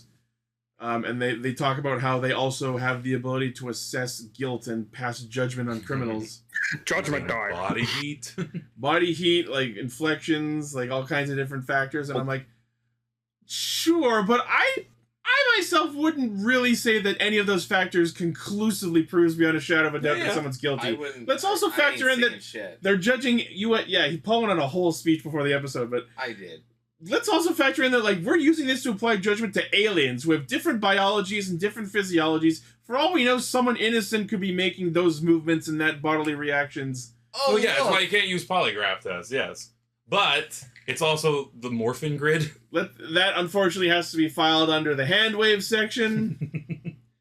Oh, look, it's cool. It's a morpher, right. It's a badge, it's a judgment time. To be fair, we do see, like, it does work, though. Like, there's times when there's a monster who wasn't guilty, it doesn't say guilty. Yes. As unprovable as the factors behind its function... Right? As unprovable as the functions behind its usage are, unfortunately, it does have 100% accuracy through the entire show. I have my feelings about this. Yes, you do. From a real point of view, it's the worst thing ever. No one's disagreeing with that. In a real world Rangers. Yeah, in a real world setting, it's absolutely not how judgment should be passed. But this is Power Rangers, so it's awesome. There's more. Like I had more issues with it, but all right. Nah, say what you want to say, man. For real. Okay. Politics with Paul. No. Politics. No. Politics. Well, yeah. Why don't you have a YouTube series called Politics? I'm not gonna trivialize this. Yes, all of that is not the basis for a system of government or judicial process. It's fine. My problem with SPD is when we first meet our characters and they're going out to find the Red and Yellow Ranger. They're given the mission to put them in the trading cards. Because we talked about the trading cards, right? Yeah. Like sticking them in You can come out of those, though. They were told to bring them in. Yeah, it's just that's handcuffs. The trading card is literally their equivalent of handcuffs. But what if they don't? Then they'll let them out. No, what if they don't let them out? But that by that logic, what if cops don't let actual criminals out of jail? It happens a lot. Yeah. So then how is it any different? And also, we know the intent was to make them Rangers. They were not going to spend all their time in that. Yeah. Sure. Absolutely. Yes. And that's why I'm not making a huge deal out of this. Yeah. I just think that it's really... Like, when you're looking at the sealing process and the way that it's shown throughout the rest of the show, it's meant to trap the monsters, right? Yeah. They're still willing to use that on the casual citizens. But no, Ichi pointed out they don't. Those are for the monsters, like, who are literally... Well, I will say that they were describing the process as if they were about to do that to them. Yes, and so I think they were going to. and the core Rangers showed no real resistance to it and no real like questioning. But these guys were told to bring them in. Yeah, that's the thing. And as we see when Boom does it to himself, being put in the trading card doesn't cause him any harm. It's just a capture method.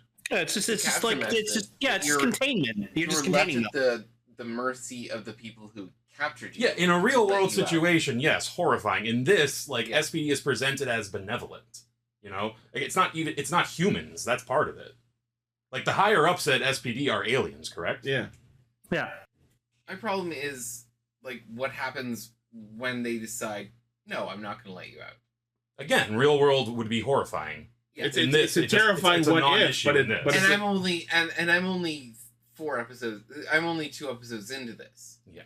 I'm just saying that bothers me. Yeah, but again, That's my only thing. I get it. I'm not laying like explicit big judgments on the entire show. I'm just saying that the good guy faction has this very bad guy solution. And it can be used time out. The usual solution for Power Rangers is blow them up. Sure. But those are, and I was saying this when we were talking about this, but that is usually applied in a very othering way to the villain faction. Yeah, I mean, it's not a problem with SPD. It's a problem with Power Rangers. You know, it's this idea of like, oh, there's bad guys. My problem is that this is the very first time in Power Rangers that they're applying monster trapping concepts to policing civilians. No, they did that in Time Force, didn't they? Yeah, Time Force. They also captured the criminals and like put them away in like cryo things. I didn't. This is what I mean, man. Like you gotta. Well, okay. Anyway, okay. In original Power Rangers, they were made out of like fucking clay and like a machine on the moon, and like they had no actual personalities and they weren't actually real to begin with. In this show, they've established but in this world in SPD in this show, they've established that aliens have like come to Earth and 99% of them are living in peace among humans and stuff, and then there's just like 1% they're bad, and so like they have rights just as much as regular humans do. So episode 1 ends with a bunch of mooks showing up and the Rangers about to fight them. And episode 2 starts with them morphing and fighting the mooks. And the suits look amazing. And the mooks are robots, which they can blow up. The stock henshins in this show are mwah! Love them. Love that little flip they do. Yeah. The SPD Power Ranger morph and like the Lightspeed Rescue morphs are like some of my favorite in Power Rangers ever. Yeah. Remember Linkar saying way back in the day, he felt that the SPD suit, Deca Ranger by extension, the suits look evil. Like with the big eyes. The visors do make them look a little, yeah. That's the one part of the suits I've never liked. They also look like they have natural leather jackets. But yeah, so the 3 of them morph, and of course Sky has his like, blue, I'm supposed to be red! And your heart broke. Yeah. But yeah, so I take blue. We see them use their Delta Max Strikers, which are these weird little skinny ass gun weapons that they use. Yeah. Another negative thing in Deca Ranger's column, I think, is not creative enough weapons. The only one who has a unique weapon is Red with the blasters, because they're cool. They're like cool pistols that combine. Yeah, but no one else has a unique or interesting enough weapon in the show. But that's because they're a police force, so they have like organization weapons. Yeah, they're more like but off the line. Didn't Time Ranger have unique weapons? Did they? I don't remember. Anyway, I think it's also just unfortunately the time this was made, like we were getting more into everything's kind of amalgamous to each other, except for Red stuff. Yeah. So as the 3 of them are fighting, Jack decides to go back and help them because he feels bad that the Rangers were outnumbered by all of the soccer moves. Yeah, well, because was they like a member at this Z, point? No. Yeah, like Z joined or whatever like that. No, that was after. Oh, I thought you were talking about at the start of episode 2, the 3 Rangers are fighting the mooks. Jack and Z run away at first, but then Jack decides to go back and Z follows him. That's it. So they fight the mooks get dealt with, and then the Rangers okay, cool, thanks for helping us, we're gonna arrest you now. And then fucking Doggy Cougar just drifts into the scene. Oh yeah, No, police jeep. we lost it because like his fucking the costume head was just. No, wait. Don't get on that plane! Belay that order. No, belay the phaser order. Like he showed up as if he was trying to tell him to not arrest them, but then we cut to the next scene and they've been arrested anyways, and Jack and Z are in a cell. Mm-hmm. Well, I think it was like they were gonna like put them in the containment cards, and then Crew's like, no, I haven't. You know what? I'm here. I'll take them. So we get this scene of the three of them like training like out at this like athletic facility at SPD headquarters. And who do we see? If people with some sharp eyes might notice in the background, there's someone from Planet Aquitar. It's nice. It's nice we still got integration going there. Yeah. So then Billy and who did he get with? Billy and Delphine? Yeah, it's their kid. Probably. No one doubt it. So we go through this whole thing where like Z immediately agrees to join SPD, but Jack isn't convinced. Mm-hmm. Because Z keeps talking about wanting to be part of something bigger.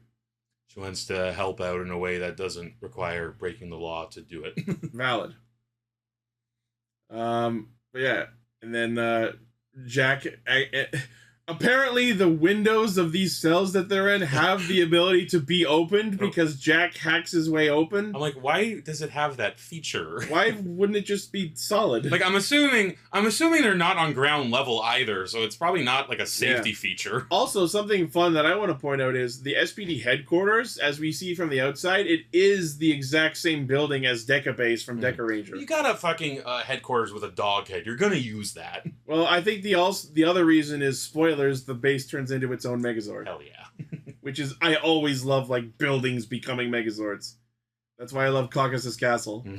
We also get Rick the dog. Yeah, he's Murphy in Deca Ranger, but here he's Rick, and I forget what it stands for. I like to think someone on Deca who worked on Deca Ranger liked RoboCop, or it's a joke on Murphy's Law. Yeah, so maybe a bit of both, honestly. I feel like probably both. Anyways, robot dog named Murphy, robot dog named Rick. I love it. Apparently Rick stands for the Robotic Interactive Canine. All right. Oh, it's RIC. Yeah. Okay. We saw that in the subtitle. I didn't notice. I love too that like they just like give it every animal sound other than a dog. Yeah, that's the joke because he's glitchy. Yeah. That's why he breaks the cell open. I'll say this, like it wasn't presented well. This is to give Jack like another hero moment. Like at first I thought, oh, the dog is on fire, but no. That's what I thought first, but no, it was Boom in the other room testing a fire-resistant suit. Yeah, and he gives his whole speech about, oh, I flunked after 3 days, but I want to help. Yeah. I fucking love they actually made a fucking Murphy toy. That's of so course. That's so fucking cool. I want it. Wonder how to scale it is. Another touch I really like about super small shit. Another touch I really like about the SPD suits is the number motif. Yes. Yes. Cool. That's really cool. That was a carryover from Deca Ranger where they were a little bit more prominent, but they're not really super focused on in SPD. Yeah, I mean, SPD, it denotes rank, which is interesting. Yeah. Hey, let's go. I thought this was yours, Lane. I was like, no, that seems like a Lane display.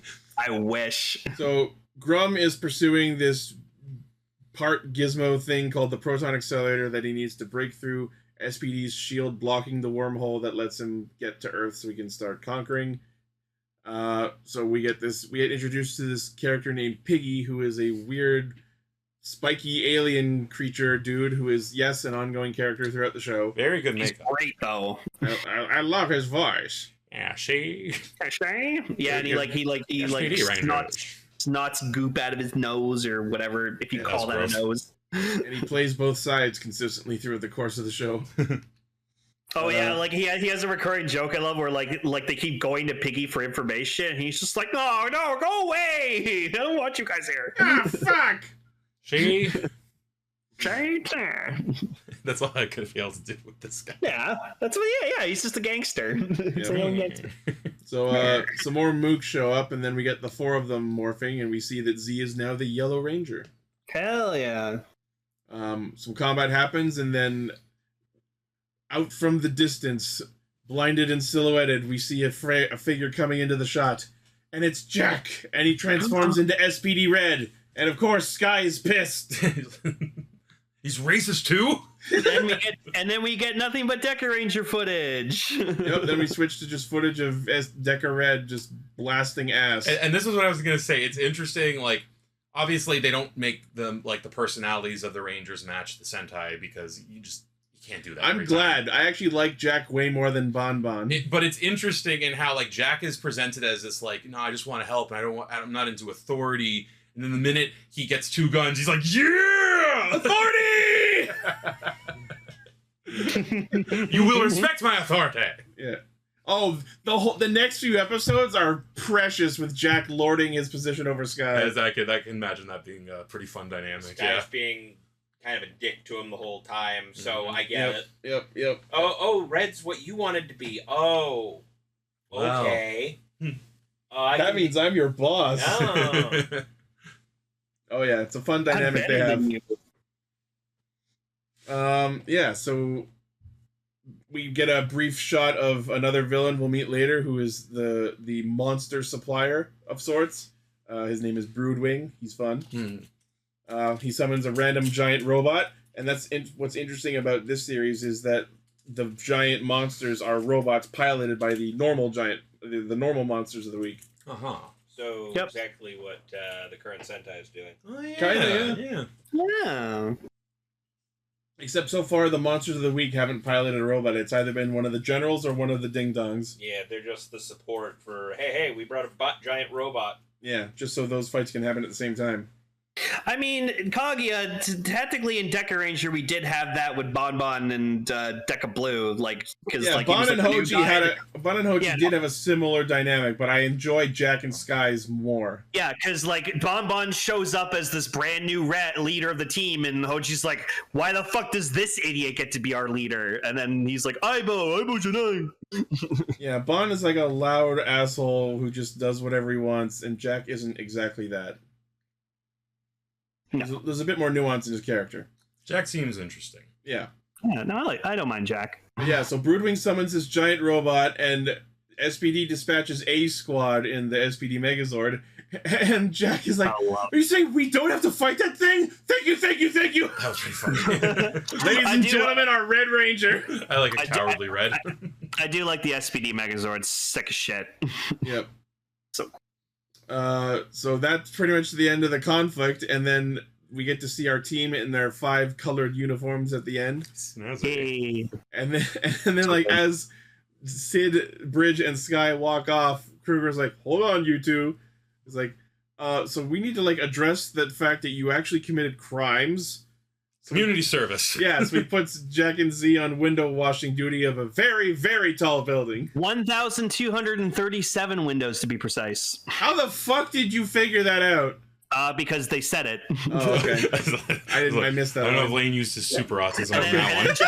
Jack's like, "Oh, we'll split the work," and then Z's like, "Okay," and clones herself. Rick's gonna help. He sounds like elephant. I really wonder how long Jack and Z spent as partners together.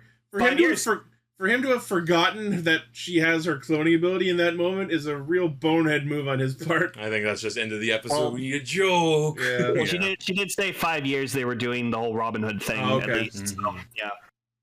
But yeah, so now we have our 5 team. SPD proceeds from there, and it's a great time, and I recommend everyone go watch it on Tubi. Yeah, this is probably in terms of actual Power Ranger shows, SPD is probably my favorite. I would put it top 5 without question. Really? Yeah, top 3 for me. You don't have to, Paul. Paul is so enthused. No, I'm curious. Yeah. Raven, any thoughts? You haven't said anything in a while.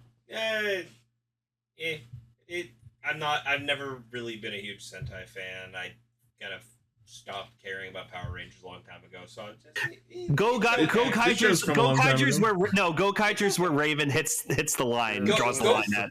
Gokaiger was where I actually bothered to watch the full Sentai on my own for the first time. I mean, same with Lane and I. That's where we jumped on. Yeah.